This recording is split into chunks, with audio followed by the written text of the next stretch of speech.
व्याख्यामुद्रां करसरसिजैः पुस्तकं शङ्खचक्रे बिभ्रद्भिन्नस्फटिकरुचिरे पुण्डरीके निषण्णः अम्लानश्रीरमृतविशदेरंशभिप्लावयन् मामाविर्भूयादनगमहिमा मानसे वागधीशः नमस्ते प्राणेश प्रणतविभवायामनिमगाः नमः स्वामिन् रामप्रियतमनमन् गुरुगुण नमस्तुभ्यं भीमप्रबलतम कृष्णेष्ट भगवन् नमः श्रीमन्मध्व प्रदिश सुदर्शन्नो जय जय श्री गुरुभ्यो नारायणं सुरगुरुं जगदेकनाथं भक्तप्रियं सकललोकनमस्कृतं च त्रैगुण्यवर्जितमजं विभुमाद्यमीशं वन्दे भवग्नम् अमरासुरसिद्धवन्द्यं नारायणं नमस्कृत्य नरं चैव नरोत्तमं देवीं सरस्वतीं व्यासं ततो जयमुदीरये ವೇದವ್ಯಾಸುರ ಮಹಾಭಾರತದ ಚಿಂತಕರಿಗೆ ವಂದನೆಗಳು. ಶಾಂತಿ ಪರ್ವದ 383ನೇ ಪ್ರವಚನ. ಮತ್ತೆ ವೇದದ ಪ್ರಾಮಾಣ್ಯದ ಬಗ್ಗೆ ಚಿಂತನೆ ಸಾಗಿದೆ. ಸಿಂಹರಶ್ಮಿ ಮತ್ತು ಕಪಿಲ ಸನ್ಯಾಸಿಗೆ ನಡುವೆ ಬಹಳ ಸುಂದರವಾದ ಚಿಂತನೆ ನಹುಷನ ಗೋತ್ಸವದಲ್ಲಿ ತ್ವಷ್ಟಯಾಗದಲ್ಲಿ ಬಂದಿದೆ.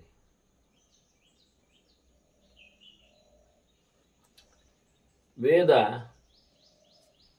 ಅದರ ಬಗ್ಗೆ ತಪ್ಪು ಕಲ್ಪನೆಗಳನ್ನೆಲ್ಲ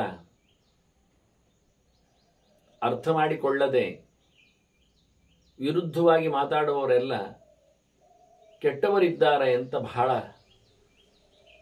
ಎತ್ತರದ ಗೆರೆಗಳನ್ನು ಪ್ರಮಾಣಭೂತವಾದ ಮಾತುಗಳನ್ನು ಇಲ್ಲಿ ಹೇಳುತ್ತಾರೆ. ಯಾಥಾತಥ್ಯಮ ವಿಜ್ಞಾಯ ಶಾಸ್ತ್ರಾಣ ಶಾಸ್ತ್ರದಸ್ಯವಹ, ಶಾಸ್ತ್ರ ಏನು ಸ್ಪಷ್ಟವಾದ ಅರ್ಥವನ್ನು ಕೊಡುತ್ತೆ ಅದನ್ನು ತಿಳ್ಕೊಳ್ಳದೆ ಅದಕ್ಕೆ ಅಪಾರ್ಥ ಮಾಡುವವರು ಶಾಸ್ತ್ರದ ಕಳ್ಳರಿದ್ದಾರೆ. ಅವರು ಅಲ್ಲಿ ಪ್ರತಿಷ್ಠೆಗೊಂಡ ಭಗವಂತನನ್ನೇ ಇಲ್ಲ ಮಾಡಿದವರು. ಬ್ರಹ್ಮಸ್ತೇನಾಹ ನಿರಾರಂಭ ನಿರಾನಂದ. ವಾಸ್ತವವಾಗಿ ವೇದೋಕ್ತವಾದ ಕರ್ಮದಲ್ಲಿ ಆಸಕ್ತಿ ಇಲ್ಲದವರು ತದ್ವಿರುದ್ಧವಾದ ಕರ್ಮಗಳನ್ನು ಮಾಡಿಸುವವರು, ನಡೆಸುವವರು. ಮತ್ತೆ ಅವರು ಏಕೆಂದರೆ ಅವರು ಇನ್ನೂ ಸಹ ಗಟ್ಟಿ ಮನಸ್ಸನ್ನು ಮಾಡಿಕೊಳ್ಳಿಲ್ಲ ಅಂತ ಅರ್ಥ. ಅಂದರೆ ಯಾವಾಗ ಬುದ್ಧಿಯಲ್ಲೇ ಸಂಶಯ ಗಟ್ಟಿ ಬಿಟ್ಟು ಆಗಿ ಹೋಗ್ತದೋ ಅಂಥವ್ರು ಮತ್ತೆ ರಿಪೇರಿ ಆಗುವುದಿಲ್ಲ. ಅದರಿಂದ ಇವರು ಅಪಕ್ವ ಮನಸ್ಸು ಅಶಿವಾಹ. ವೇದ ನಿಂದಕರು, ವೇದ ಬಿಟ್ಟವರು, ಕೆಟ್ಟವರು, ಹಾಳಾದವರು. ನೈರ್ಗುಣ್ಯಮೇವ ಪಶ್ಯಂತಿ ನ ಗುಣಾನ್ ಅನು ಯುಂಜತೆ. ಅವರು ದೇವರಿಗೆ ಗುಣ ಇಲ್ಲ ಹೇಳುವವರು, ಒಳ್ಳೆಯ ಜ್ಞಾನೈಶ್ವರ್ಯಾದಿ ಗುಣಗಳನ್ನೆಲ್ಲ ಒಪ್ಪದವರು. ಈ ರೀತಿಯಾಗಿ ಎಲ್ಲಿಯೂ ಒಳ್ಳೆಯದನ್ನು, ಗುಣ ಅಂದ್ರೆ ಒಳ್ಳೆಯದು ಅಂತ ಅರ್ಥ ಮಾಡಿದರೆ ಎಲ್ಲಿಯೂ ಒಳ್ಳೆಯದನ್ನು ಕಾಣದವರಿವರು. ಎಲ್ಲ ಕೆಟ್ಟ ದೃಷ್ಟಿಯವರಾಗಿದ್ದಾರೆ ಇವರು. ಇವರ ನೇಚರ್ ಏನು ಕೇಳಿದರೆ ತಾಮಸವಾದದ್ದು. ಅದರಿಂದ ತೇಷಾಂ ತಮಃ ಶರೀರಾಣಾಂ ತಮಯೇವ ಪರಾಯಣ. ಅವರ ಬದುಕೇ ಹಾಗೆ, ಅವರ ಕಥೆಯೇ ಹಾಗೆ, ಅವರ ಸ್ವಭಾವವೇ ಹಾಗೆ. ಅಜ್ಞಾನದ ಮಂದಿಗಳು, ಶುದ್ಧ ಜ್ಞಾನವನ್ನು ಪಡೆಯಲು ಆಗದ ಯೋಗ್ಯತೆಯವರು, ವಿಷಯವನ್ನು ತಪ್ಪಾಗಿ ಗ್ರಹಿಸುವವರು, ವಿರುದ್ಧವಾಗಿ ಅದನ್ನು ನಡೆಸುವವರು. ಇಂಥವರಿಗೆ ಕಡೆಯಲ್ಲಿ ಕೇಳಿದರೆ ಅವರಿಗೆ ತಮಸ್ಸೇ ಗತಿ, ನಿತ್ಯ ನರಕವೇ ಅವರಿಗೆ ಆಸರೆ, ಕೊನೆಯ ತಾಣ ಅಂತ ಹೇಳ್ತಾನೆ. ಇದು ಮಹಾಭಾರತದಲ್ಲಿ ಇವತ್ತು ಉಪಲಬ್ಧವಾಗುವ ಗೆರೆಗಳು. ವೇದವನ್ನು ಯಥಾರ್ಥವಾಗಿ ಅರಿಯದೆ ಅಲ್ಲಿ ಭಗವಂತನ ಚಿಂತನೆಯನ್ನು ನಡೆಸಿಕೊಡದೆ ಶುದ್ಧನಾದ ಪರಮೋಚ್ಚನಾದ ಜ್ಞಾನಾನಂದ ಸ್ವರೂಪನಾದ ಭಗವಂತನನ್ನು ಇಲ್ಲ ಮಾಡುವವರು. ಒಂದು ವಸ್ತುವಿಗೆ ಏನೂ ಗುಣ ಇಲ್ಲ ಹೇಳುವುದುಂಟಲ್ಲ, ಹೇಳಿ ಅದೊಂದು ವಸ್ತು ಇದೆ ಅಂತ ಹೇಳುವುದುಂಟಲ್ಲ, ಇದು ತದ್ವಿರುದ್ಧವಾದ ವಿಷಯ ಆಗ್ತದೆ. ನಿರ್ಧರ್ಮಕವಾದ ಒಂದು ವಸ್ತುವನ್ನು ಹೇಳಲಿಕ್ಕೆ ಬರುವುದಿಲ್ಲ ಅಂತ. ಅಂದರೆ ಒಂದು ವಸ್ತು ಇದೆ ಅಂದ ತಕ್ಷಣ ಅದಕ್ಕೊಂದು ಆಕಾರ ಇರ್ತದೆ, ಅದಕ್ಕೊಂದು ಗುಣ, ಏನು ಭಾರವೋ ಏನು ಚಂದವೋ, ಇವೆಲ್ಲ ವಿಷಯಗಳು. ಇವೆಲ್ಲ ನಮಗೆ ಭೌತವಾದಂತಹ ವಸ್ತುಗಳಿಂದಾಗಿ ಅರ್ಥ ಆಗ್ತದೆ ಹೇಳಿದರೆ, ಅಭೌತವಾದದ್ದನ್ನು ಚಿಂತನೆ ಮಾಡುವ ಅಂದರೆ ಸರಿ. ಅಭೌತವಾದದ್ದು ಅಂದರೆ ಚಿದ್ರೂಪವಾದದ್ದು, ಜಡವಲ್ಲದ್ದು. ಚೆನ್ನಾಗಿದೆ. ಚಿದ್ರೂಪವಾದದ್ದನ್ನು ಗ್ರಹಿಸುವುದು ಹೇಗೆ ಅಂತ ಹೇಗೆ ಹೇಳುವುದು? ಹಾಗಾದರೆ ಅದನ್ನು ಇಲ್ಲ ಅಥವಾ ಸರಿ ಇಲ್ಲ ಹೇಳುವುದಾದ್ರೂ ನಮಗೆ ಹೇಗೆ ಆಗಲಿಕ್ಕೆ ಹೇಳಲಿಕ್ಕೆ ಆದ್ರೂ ಹೇಗೆ ಬರ್ತದೆ? ಭೌತವಾದವನ್ನಿಟ್ಟುಕೊಳ್ಳದೆ ಹೇಳುವುದಾದರೆ, ಅಭೌತವಾದ ವಸ್ತುವನ್ನು ನಾವು ಹೇಗೆ ಹೇಳಬಲ್ಲೆವು? ಇನ್ನೊಮ್ಮೆ ಶಾಸ್ತ್ರ ಹೇಳುತ್ತದೆ ಅಂತ ಹೇಳಲಿಕ್ಕೆ ಹೊರಡಬೇಕು. ಶಾಸ್ತ್ರ ಎಲ್ಲವನ್ನು ಹೇಳಿದೆಯಲ್ಲ. ಏಕೋ ದೇವ ಸರ್ವಭೂತೇಷು ಗೂಢ ಸರ್ವವ್ಯಾಪಿ ಸರ್ವಭೂತಾಂತರಾತ್ಮ ಕರ್ಮಾಧ್ಯಕ್ಷ ಸರ್ವಭೂತ ಇಷ್ಟೆಲ್ಲ ಹೇಳಿಕೊಂಡು ಸಾಕ್ಷಿ ಚೇತ ಅಂತ ಹೇಳಿ ಕೇವಲ ಅಂತ ತಿಳಿಸಿ ನಿರ್ಗುಣಶ್ಚ ಅಂತ ಹೇಳ್ತಾ ಇದೆ. ಹಾಗಾಗಿ ಆ ಪರಬ್ರಹ್ಮ ತತ್ವದ ಬಗ್ಗೆ ಇಷ್ಟು ಕ್ವಾಲಿಟೀಸ್ಗಳನ್ನೆಲ್ಲ ಹೇಳಿದ ನಂತರ ಅವನು ಗುಣರಹಿತ ಅಂತ ಹೇಳಬೇಕಾದ್ರೆ ಅದು ರಾಹಿತ್ಯಕ್ಕೆ ಸಂಬಂಧಪಟ್ಟ ಗುಣಗಳನ್ನು ಹೇಳಬೇಕಾ ಬೇಡವೋ? ಕ್ವಾಲಿಟಿಗಳನ್ನು. ಆದ್ರಿಂದ ಸತ್ವರಜಸ್ಸು ತಮಸ್ಸು ಅನ್ನತಕ್ಕಂತಹ ಬಾಹ್ಯ ಪ್ರಪಂಚದಲ್ಲಿ ಪ್ರಕೃತಿಯಲ್ಲಿ ಕಂಡಿರತಕ್ಕಂತಹ ಗುಣಗಳು ಇಲ್ಲ ಎನ್ನುವ ಅರ್ಥವೇ ಸರಿಯಾಗಿದೆ ನಮಗೆ ಪರಿಚಯವಾದದ್ದನ್ನು. ಇಲ್ಲಾದ್ರೆ ಏಕತ್ವಾದಿ ಗುಣಗಳಿಂದ ಹೇಳಿದ ನಂತರ ಅದಕ್ಕೆ ಸರಿಯಾಗಿರುವಂಥದ್ದು ಇನ್ನೊಂದಿಲ್ಲ, ಸರ್ವತ್ರ ವ್ಯಾಪ್ತವಾಗಿದೆ, ಎಲ್ಲದರೊಳಗೆ ಪ್ರವೇಶ ಮಾಡಿದೆ, ಬೆಳಕು ಸ್ವರೂಪದಲ್ಲಿ ಕೂತಿದೆ, ಕರ್ಮದ ಫಲವನ್ನು ಕೊಡುವಂಥದ್ದಾಗಿದೆ, ಕರ್ಮ ಸ್ವಾಮಿ ಅನಿಸಿದೆ, ಇಷ್ಟೆಲ್ಲ ಹೇಳುವಾಗ ಇದೆಲ್ಲ ಗುಣಗಳೇ ಅಲ್ವಾ? ಪರಿಚಯಕ್ಕೆ ಬೇಕಾದ ಲಕ್ಷಣಗಳೇ ಅಲ್ವಾ? ಅದರಿಂದ ಮಾತಿನಿಂದ ಭಗವಂತನ ಬಗ್ಗೆ ಮಾತಾಡುವುದಾದರೂ ಸಿಕ್ಕಿ ಬೀಳುತ್ತೇವೆ, ತರ್ಕದಿಂದ ಆದರೂ ಓಡಬೇಡಕ್ಕಾಗ್ತದೆ. ಹೀಗಾಗಿ ಬಹಳ ಸುಂದರವಾಗಿ ಇಂಥವರಿಗೆಲ್ಲ ಒಟ್ಟು ಕತ್ತಲು ಗೋಜಲು ಅಜ್ಞಾನದ ಒಂದು ಬಿಲ್ಟ್ ಅನ್ನೋ ನೆಲೆಯಲ್ಲಿ ಅಂಥವರು ಉಪಯೋಗ ಇಲ್ಲ ಅಂತ ಹೇಳಿಬಿಡ್ತಾರೆ. ಯೋ ಯಥಾ ಪ್ರಕೃತಿ ಜಂತು ಪ್ರಕೃತೇ ಸ್ಯಾದ್ ವಶಾನುಗ. ಮನುಷ್ಯನ ಸ್ವಭಾವ ಎಂಥದೋ ಆ ಪ್ರಕಾರದಲ್ಲೇ ಅವ ಇರ್ತಾನೆ. ಅವನಿಗೆ ಅದೇ ಪ್ರಕೃತಿಯಲ್ಲಿ ಅವನು ಸಿಕ್ಕಿಬಿದ್ದಿರ್ತಾನೆ, ಅದೇ ಪ್ರಕೃತಿಯ ಸುತ್ತ ಅದೇ ಸ್ವಭಾವದ ಸುತ್ತ ಅವನು ತೆರೆದಿರ್ತಾನೆ. ಎಂಥವನು ಯಾರೋ ಅಂಥವನು ಹಾಗೆ ಎನ್ನುವುದು ಕ್ರಮ. ತಸ್ಯ ದ್ವೇಷಶ್ಚ ಕಾಮಶ್ಚ ಕ್ರೋಧ ಡಂಬ ಅನೃತಂ ಮದ. ಕೆಲವರು ಕಂಡದ್ದನ್ನೆಲ್ಲ ದ್ವೇಷಿಸ್ತಾರೆ, ಕೆಲವರು ಕಂಡದ್ದನ್ನೆಲ್ಲ ಬಯಸ್ತಾರೆ, ಕೆಲವರು ಹೋದಲ್ಲೆಲ್ಲ ಸಿಟ್ಟು ಮಾಡಿಕೊಳ್ತಾರೆ, ಕೆಲವರು ಇದ್ದ ಬಿದ್ದಲ್ಲೆಲ್ಲ ಆಡಂಬರದಲ್ಲಿ ಇಲ್ಲದ್ದನ್ನು ತೋರಿಸಿಕೊಡುವುದರಲ್ಲೇ ತಮ್ಮನ್ನು ತೊಡಗಿಸಿಕೊಳ್ತಾರೆ. ಇನ್ನು ಕೆಲವರು ಸುಳ್ಳನ್ನೇ ಪ್ರಧಾನವಾಗಿಸ್ತಾರೆ. ಅವರ ಕ್ರಮವೇ ಸುಳ್ಳು. ಅವರಿಗೆ ಸತ್ಯದ ಬಗ್ಗೆ ಅರಿವು ಮಾಡಿಸ್ಲಿಕ್ಕೆ ಬರುವುದೇ ಇಲ್ಲ. ಇನ್ನು ಕೆಲವರು ಸೊಕ್ಕು, ಯಾವತ್ತು ನೋಡಿದ್ರು ದುರಹಂಕಾರ. ಈ ರೀತಿಯಾಗಿದ್ದು ಸಹಜ, ಅವರ ಸ್ವಭಾವ. ಎಂಥದಕ್ಕೆ ಮಾರೆಯರೆ ಸಿಟ್ಟು ಮಾಡುವುದು? ಕೇಳಲಿಕ್ಕಿಲ್ಲ. ಬರ್ತದೆ ಸಿಟ್ಟು ಅಂತಾರೋ, ಅಸಮಾಧಾನ ಪ್ರತಿಯೊಂದರಲ್ಲಿ, ತೃಪ್ತಿ ಇಲ್ಲ, ಕಂಡವರ ಮೇಲೆ ಅಸೂಯೆ ಬೇರೆ, ಹಾಗಾಗಿ ಅವರನ್ನು ದ್ವೇಷಗೊಳಿಸು. ಇದೆಲ್ಲ ಕ್ರಮಗಳು. ಎಂಥದಕ್ಕೆ ಕೇಳಬೇಡಿ, ಸುಮ್ಮನೆ. ಕರ್ಣನಿಗೆ ಅವರ ಬಗ್ಗೆ ಪರಿಚಯಿಸುವಾಗ ಮಾತು ಬಂದಿತ್ತಲ್ಲ, ಅವನಿಗೆ ಪಾಂಡವರ ಮೇಲೆ ಯಾಕೆ ಅಷ್ಟು ಅವನಿಗೆ ಆಗುವುದಿಲ್ಲ? ಯಾಕೆ ಆಗುವುದಿಲ್ಲ ಅಂದರೆ, ಈಗ ಮಾತು ಕೊಟ್ಟಿದ್ರೆ ಸರಿ, ಏನು ಅಂತ, ನೀನು ಪಾಂಡವರ ಅಣ್ಣನಾಗಿದ್ದೆ, ನಿನ್ನನ್ನು ಸಮಾಜ ಹೊರಗೆ ಹಾಕಿದೆ, ಮೋಸ ಮಾಡಿದ್ದಾರೆ, ಅವರು ನಿನ್ನನ್ನು ಅಕ್ಸೆಪ್ಟ್ ಮಾಡ್ತಾ ಇಲ್ಲ. ಇದು ಯಾವುದೂ ಅಲ್ಲ. ಒಂದೊಮ್ಮೆ ಕರ್ಣನಿಗೆ ಅದು ಗೊತ್ತಾಗಿದ್ದರು, ತಾನು ಕುಂತಿಯ ಮಗ ಅಂತ ಗೊತ್ತಾಗಿದ್ದರು, ಅವರಿಗೆ ಗೊತ್ತಾಗಲಿಲ್ಲ. ಗೊತ್ತಿದ್ದವನು ಬರಬೇಕೋ ಬೇಡವೋ?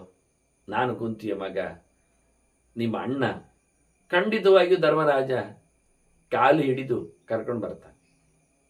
ಕುಂತಿಯು ಅಲ್ಲ ಹೋಗು ಹೇಳುವುದಿಲ್ಲ. ಸಮಾಜ ಮರ್ಯಾದೆ ಪ್ರಶ್ನೆಯೇ ಇಲ್ಲ, ಅದು ಕರ್ಣನಲ್ಲಿ ಉಂಟು ಅಲ್ವಾ? ಹಾಗಾದ್ರೆ ಕರ್ಣನಿಗೆ ಈ ಒಂದು ವಿಷಯದಲ್ಲಿ ಪಾಂಡವರ ಮೇಲೆ ಅಸೂಯೆ ಅಂದರೆ ಅದು ಸಾಧ್ಯ ಇಲ್ಲ. ಇದು ಯಾವಾಗ ಗೊತ್ತಾದದ್ದು? ಗೊತ್ತಾಗದ ಮುಂಚೆ ಏನು?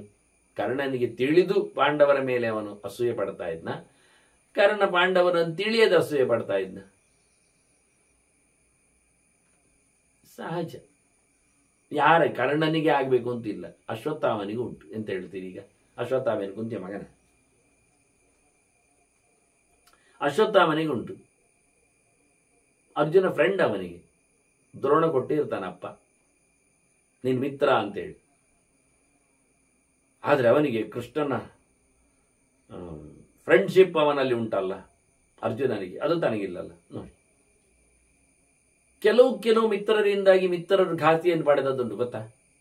ಬಹಳ ಅದ್ದೂರಿಯಾಗಿ, ಬಹಳ ವಿಚಿತ್ರವಾಗಿ, ಎಲ್ಲ ವಿಷಯದಲ್ಲಿ ಸುಂದರು ಒಬ್ಬರನ್ನೊಬ್ಬರು ಬಿಟ್ಟುಕೊಡ್ತಿರ್ಲಿಲ್ಲ. ಭಾರಿ ಆತ್ಮೀಯರು. ಎಲ್ಲಿವರೆಗೆಂದು ಶುಂಭ ನಿಶುಂಭರ ಅಂತ ನೋಡಿ. ಒಂದು ಹುಡುಗಿ ಹಿಮಾಲಯದಲ್ಲಿ ಕಂಡ್ಲಲ್ಲ, ಚಂಡಮುಂಡರು ಬಂದು ಹೇಳಿದ್ರಲ್ಲ ಚೆನ್ನಾಗಿದೆ ಹುಡುಗಿ ಅಂತ. ಹಾಗೆ ಹೇಳಿ ಕಳಿಸ್ತಾರೆ ಶುಂಭೋ ನಿಶುಂಭರು, ಬರ್ಲಿಕ್ಕೆ ಹೇಳಿಬಿಡು ಹುಡುಗಿಯನ್ನು, ನಮ್ಮಲ್ಲಿ ಯಾರನ್ನಾದ್ರೂ ಮದುವೆ ಆಗ್ಲಿಕ್ಕೆ ಹೇಳು. ನೋಡಿ ಎಷ್ಟು ಚೆನ್ನಾಗಿದೆ. ನನ್ನನ್ನು ಇಬ್ರು ಯಾರು ಹೇಳೋದೇ ಇಲ್ಲ, ಇಬ್ರು ಸಹ ನಮ್ಮಲ್ಲಿ ಯಾರನ್ನಾದ್ರೂ ಮದುವೆ ಆಗ್ಲಿಕ್ಕೆ ಹೇಳು, ಶುಂಭನನ್ನಾಗಲಿ ನಿಶುಂಭನಾಗಲಿ ಅಂತ. ನೋಡಿ, ಅದೇ ಸುಂದರು ತಿಲೋತ್ತಮನ ನೋಡಿ ನನಗೆ ಹುಡುಗಿ ಬಾ ಅಂದರು. ಆಗ ಉಪಸುಂದ ಏನು ಹೇಳ್ತಾನೆ? ಅಣ್ಣ ಅದು ನಂಗೆ ಅಂತಾನೆ. ತಮ್ಮ ಅದು ನಾನು ಮೊದಲು ನೋಡಿದ್ದಲ್ಲ ನನಗೆ ಅಂತಾನೆ. ಅಣ್ಣ ನನಗೆ ಕೊಟ್ಟು ಬಿಡ್ಬೇಕಲ್ಲ, ನೀನು ದೊಡ್ಡವಲ್ಲ ಹೇಳಿದ್ರು. ನೋಡಿ, ಇಬ್ಬರು ಲಡಾಯಿ ಮಾಡಿ ಒಂದು ಹೆಣ್ಣಿಗೋಸ್ಕರ ಇಬ್ರು ಹೊಡೆದಾಡಿಕೊಂಡು ಸತ್ರು. ಎಲ್ಲ ವಿಷಯದಲ್ಲಿ ಒಂದೇ, ಒಂದು ಹೆಣ್ಣು ಬಂದಾಗ ಮುಗಿದು. ಹೀಗೆ ಯಾವಾಗ ಅಸೂಯೆ ಬರ್ತದೆ, ಯಾವಾಗ ದ್ವೇಷ ಮೂಡ್ತದೆ, ಯಾರ ಮೇಲೆ ಗೊತ್ತೇ ಇಲ್ಲ, ಯಾರ ಮೇಲೆ ಯಾವತ್ತು ಯಾರಿಗೂ ಬರ್ಬೋದು. ಸಮಾಜದಲ್ಲಿ ನೋಡ್ತಾ ಎಲ್ಲಿಯೋ ಹುಟ್ಟಿದವ ಎಲ್ಲಿಯೋ ಕೆಲಸ ಮಾಡುವಾಗ ಅಲ್ಲಿಯೇ ಕೆಲಸದವನನ್ನು ನೋಡಿ, ಮಾಲೀಕರನ್ನು ನೋಡಿ ಅಸೂಯೆ ಪಟ್ಟವನನ್ನು ರಾತ್ರಿ ಮುಗಿಸ್ತಾನೆ. ಏನು ವಿಷಯ ಏನು ಅಂತ ಅರ್ಥವೇ ಆಗುವುದಿಲ್ಲ ಲೋಕದಲ್ಲಿ. ಪ್ರಕೃತಿ, ಇದನ್ನೇ ಕೃಷ್ಣಾರ್ಜುನ ಹೇಳಿದ್ದ. ನೀನು ಸುಮ್ಮನೆ ಕೂತ್ರು ನಿನ್ನ ಸ್ವಭಾವ ಬಿಡೋದಿಲ್ಲ, ಪ್ರಕೃತಿ ನಿಯೋಕ್ಷತಿ ಅಂತಾನೆ. ನೀನು ಬೇಡ ಅಂತ ಬಿಲ್ಲು ಬಿಸಾಡಿದ್ರು ನಿನ್ನ ಕೈಯಲ್ಲಿ ಬಿಲ್ಲು ಬರ್ತದೆ, ಎದುರು ಕೂತವರ ತಲೆ ಬೀಳ್ತದೆ. ಮನುಷ್ಯನ ಪ್ರಕೃತಿ ಸ್ವಭಾವ ಎಷ್ಟು ಚಪ್ಪೆಯಾಗಿದ್ರು, ಅವನು ಎಷ್ಟು ಕಂಪ್ರೆಸ್ ಮಾಡಿಕೊಂಡಿದ್ರು, ಸಿಚುವೇಶನ್ ಬಂದಾಗ ಅವನು ಖಂಡಿತವಾಗಿ ಹೊರಗೆ ಎಕ್ಸ್ಪೋಸ್ ಆಗಿಯೇ ಆಗ್ತಾನೆ. ಅದು ಪ್ರಕೃತಿ, ಅದು ವಿಷಯ.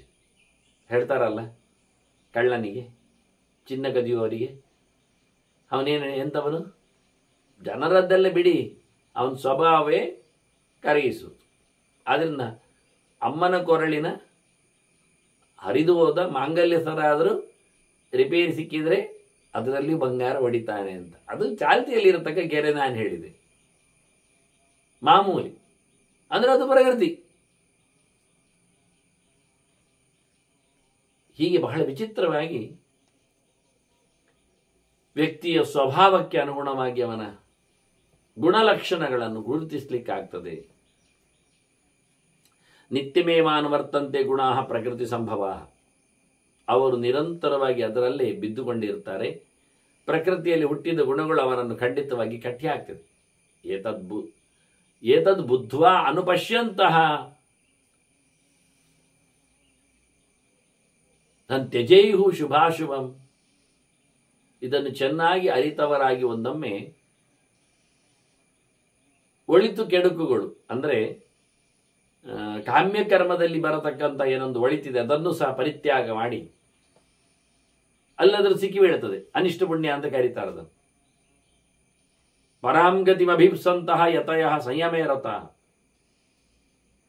ಎಲ್ಲವನ್ನು ತೊರೆದವರು ಸಂಯಮಿಗಳು, ಯತಿಗಳು. ಏನು ಕತೆ ಕೇಳಿದರೆ ಅವರು ಯಾವುದನ್ನು ಸಹ ಹಚ್ಚಿಕೊಳ್ಳುವುದಿಲ್ಲ, ಮೆಚ್ಚಿಕೊಳ್ಳುವುದಿಲ್ಲ. ಪರಮೋಚ್ಚವಾದ ಮೋಕ್ಷವನ್ನು ಮಾತ್ರವೇ, ಪರಮಾತ್ಮನ ಜ್ಞಾನವನ್ನು ಮಾತ್ರವೇ ಬಯಸುವವರಾಗಿ ಹೊರಗಿನ ಕರ್ಮಗಳಲ್ಲಿ ಬರತಕ್ಕಂತಹ ಲಾಭಗಳನ್ನೆಲ್ಲ ಅನುಭವಿಸಲಿಕ್ಕೆ ಹೋಗುವುದಿಲ್ಲ.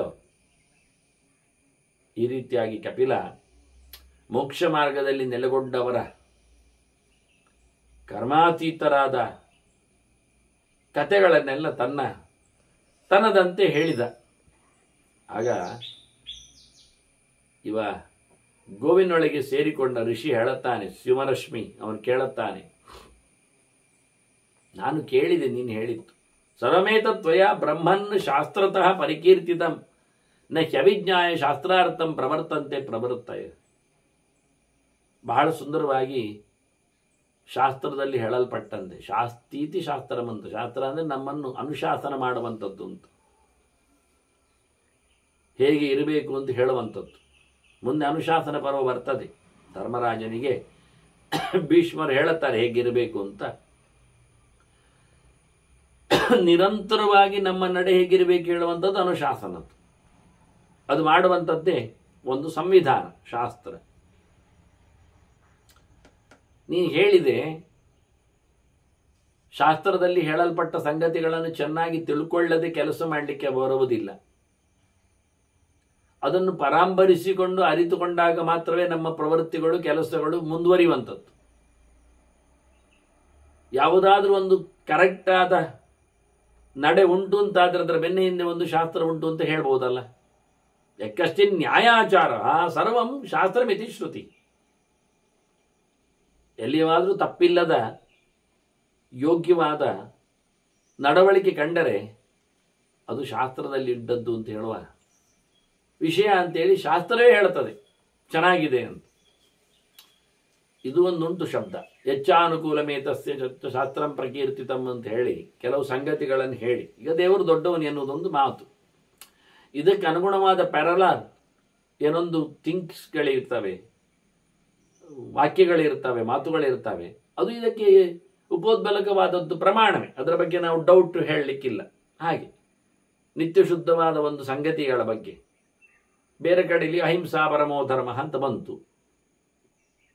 ಅಂದ ತಕ್ಷಣ ಗಲಾಟೆ ಎಬ್ಬಿಸಬೇಕಾಗಿಲ್ಲ. ಹೌದು, ಮುಖ್ಯವಾದ ಧರ್ಮ ಅಹಿಂಸೆ ಎನ್ನುವುದು ಸತ್ಯ.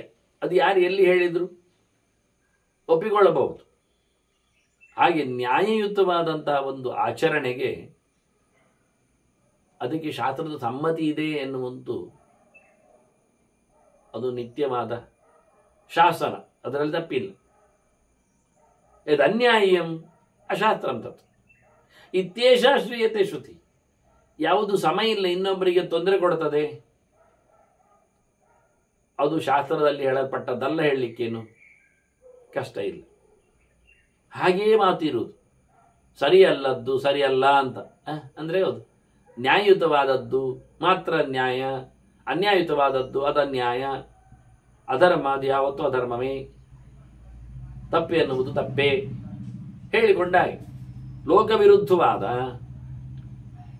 ಶಾಸ್ತ್ರ ವಿರುದ್ಧವಾದ, ಜೀವ ವಿರುದ್ಧವಾದ, ಆತ್ಮ ವಿರುದ್ಧವಾದ, ಜ್ಞಾನಿ ವಿರುದ್ಧವಾದ ಇವನ್ನೆಲ್ಲ ಒಪ್ಪುವುದು ಹೇಗೆ ಸರಿ ಇದೆ ಅಂತ ಅನೇಕ ಆಂಗಲ್ಸ್ಗಳಲ್ಲಿ ನೋಡಿಕೊಂಡಾಗ ವ್ಯಾಪಕವಾಗಿ ಮೇಲ್ನೋಟಕ್ಕಲ್ಲ, ತೋರಿಕೊಂಡು ಹೊಡೆದಿದ್ದಾನೆ ತಪ್ಪು ಮಾಡಿದ್ದಾನೆ ಅಂತ ಹೇಳುವುದಲ್ಲ.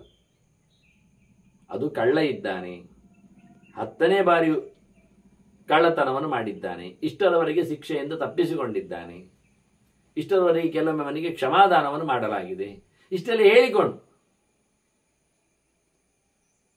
ಇದೀಗ ನಾವು ಯಾವುದೇ ಶಬ್ದಗಳನ್ನು ಚೆನ್ನಾಗಿ ಬಳಸುವಾಗಿಲ್ಲ. ಕ್ಷಮಾದಾನ ಹೇಳಿ ಕ್ಷಮಾದಾನ ಹೇಳಬೇಕಾಗುತ್ತೆ. ದಾನ ಅದು ನೀಡುವಂಥದ್ದೇ. ದಾನದ ಯಾದಿಯಲ್ಲಿ ಅಥವಾ ದಾನವನ್ನು ಕೊಡಬೇಕಾದಲ್ಲಿ ಭಾರತವೇ ಅದರ ಬಗ್ಗೆ ಮಾತಾಡಿದೆ, ಪುರಾಣಗಳು ಹೆಚ್ಚು ತಿಳಿಸಿವೆ. ದಾನ ಯಾರಿಗೆ ಅಂದರೆ ಅವನ ಜನರಿಗೆ ಅಂತ. ಅಂದರೆ ಅವರು ಅವರವರ ಕಮ್ಯುನಿಟಿಯನ್ನು ಗಟ್ಟಿ ಮಾಡಬೇಕೆನ್ನುವ ನೆಲೆಯಲ್ಲಿ ದಾನವನ್ನು ಗೋತ್ರರಿಗೆ ಕೊಡ್ಲಿಕ್ಕೆ ಹೇಳಿದ್ದಾರೆ, ತಮ್ಮವರಿಗೇ ಕೊಡ್ಲಿಕ್ಕೆ ದಾನ.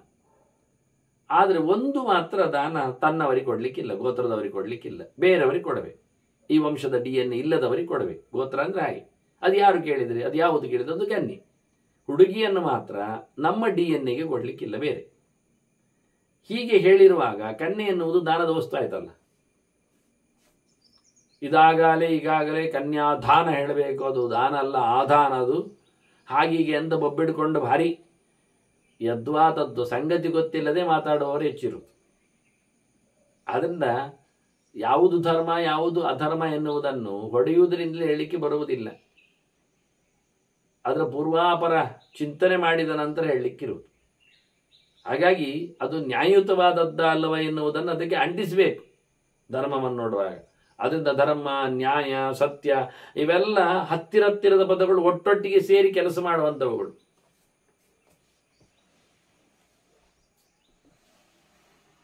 ಅದು ಕೆಲವೊಮ್ಮೆ ಲೋಕಕ್ಕೆ ವಿರುದ್ಧ ಆಗಿರಬಹುದು, ಶಾಸ್ತ್ರ ಹೇಳಿರ್ತದೆ. ಕೆಲವೊಮ್ಮೆ ಶಾಸ್ತ್ರ ವಿರುದ್ಧ ಆಗಿರಬಹುದು, ಅದು ಲೋಕದಲ್ಲಿ ನಡೆದಿರ್ತದೆ. ಅಂದ ತಕ್ಷಣದನ್ನು ನ್ಯಾಯ ಹೇಳಲಿಕ್ಕೆ ಬರುವುದಿಲ್ಲ. ಅದಕ್ಕೆ ಹೇಳಿದ್ದು ನಾನು, ಬಹಳ ದೀರ್ಘವಾದಂತಹ ಚಿಂತನೆಗಳು, ವ್ಯಾಪಕವಾದ ದರ್ಶನಗಳು ಅಲ್ಲಿ ಬೇಕಾಗ್ತದೆ. ನ ಪ್ರವೃತ್ತಿ ಇರುತ್ತೆ ಶಾಸ್ತ್ರ ಕಾಚಿದಸ್ತಿ ಇದು ನಿಶ್ಚಯ. ಯಾವುದೇ ಒಂದು ಪ್ರವೃತ್ತಿ ಅಂದರೆ ತೊಡಗಿಸಿಕೊಳ್ಳುವುದು, ಕೆಲಸ ಮಾಡುವಂಥದ್ದು, ಅದಕ್ಕೊಂದು ಗೆರೆ ಇರ್ತದೆ. ಶಾಸ್ತ್ರದಲ್ಲಿ ಹೇಳದೆ ಎಲ್ಲಿಯೂ ಸಹ ಮುಂಬರಿಕೆ ಇರುವುದಿಲ್ಲ, ನಡತೆ ಇರುವುದಿಲ್ಲ, ನಡೆ ಇರುವುದಿಲ್ಲ ಅನ್ನುವುದು ಗ್ಯಾರಂಟಿ ಅಂತ. ಹಾಗೆಯೇ ವಾಸ್ತವವಾಗಿ ಯದ್ ಅನ್ಯತ್ ವೇದ ವಾದೇಭ್ಯ ತದ್ ಅಶಾಸ್ತ್ರಮಿತಿ ಶ್ರುತಿ. ವೇದ ಹೇಳದೇ ಇದ್ದ ಸಂಗತಿಗಳೊಂದೊಮ್ಮೆ ಆಗಿದ್ದರೆ, ವೇದಾಪೇತವಾದದ್ದು, ವೇದ ವಿರುದ್ಧವಾದದ್ದು ವೇದ ಹೇಳದೇ ಇದ್ದದಿದ್ದರೆ ಅದು ನಿಜವಾಗಿ ಶಾಸ್ತ್ರ ಅಲ್ಲ ಎನ್ನುವುದು ಸತ್ಯ. ವೇದ ನೋಡಿ, ನೆನಪಿಟ್ಟುಕೊಳ್ಳಿ, ಯದ್ ಅನ್ಯದ್ ವೇದವಾದೇಭ್ಯ, ವೇದ ಹೇಳಿದ ಗೆರೆಗಳಿಗಿಂತ ಯಾವುದು ಬೇರೆಯಾಗಿದೆಯೋ, ಭಿನ್ನವಾಗಿದೆಯೋ, ವಿರುದ್ಧವಾಗಿದೆಯೋ, ಬಿಟ್ಟೋಗಿದೆಯೋ ಅದು ಶಾಸ್ತ್ರ ಅಲ್ಲ. ತದ್ ಅಶಾಸ್ತ್ರಂ ಇತಿ ಶ್ರುತಿ. ಸ್ವಲ್ಪ ವಿಸ್ತಾರವಾದ ಚಿಂತನೆ ಇದು. ಹೇಳಿದ್ದೆಲ್ಲ ಶಾಸ್ತ್ರ ಅಲ್ಲ. ಇಲ್ಲಾದ್ರೆ ಒಂದು ಮಾತು ಬರುತ್ತೆ, ಏನು ಅಂತ, ಋಣಂಕೃತ್ವ ಘೃತಂ ಪಿಬೇತ್ ಅಂತ. ಸಾಲ ಮಾಡಿ ಆದರೂ ತುಪ್ಪ ತಿನ್ನಬೇಕು ಅಂತ. ಈ ವ್ಯಕ್ತಿ ತಿಂದವ ಸಾಯುವವರೆಗೂ ಸಾಲದಲ್ಲೇ ಸಾಯುದ?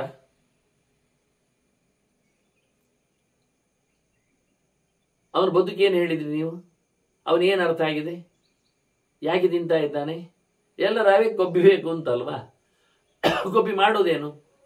ಇವತ್ತು ಸಾಲ ಮಾಡಿ ತಿಂದ, ನಾಳೆ ಸೋಲಿಸಿ ತಿಂದ ಇನ್ನೊಬ್ಬರನ್ನು. ಕೊಡ್ತೇ ಇಲ್ವ ತುಪ್ಪ ಹೇಳ್ತಾನೆ.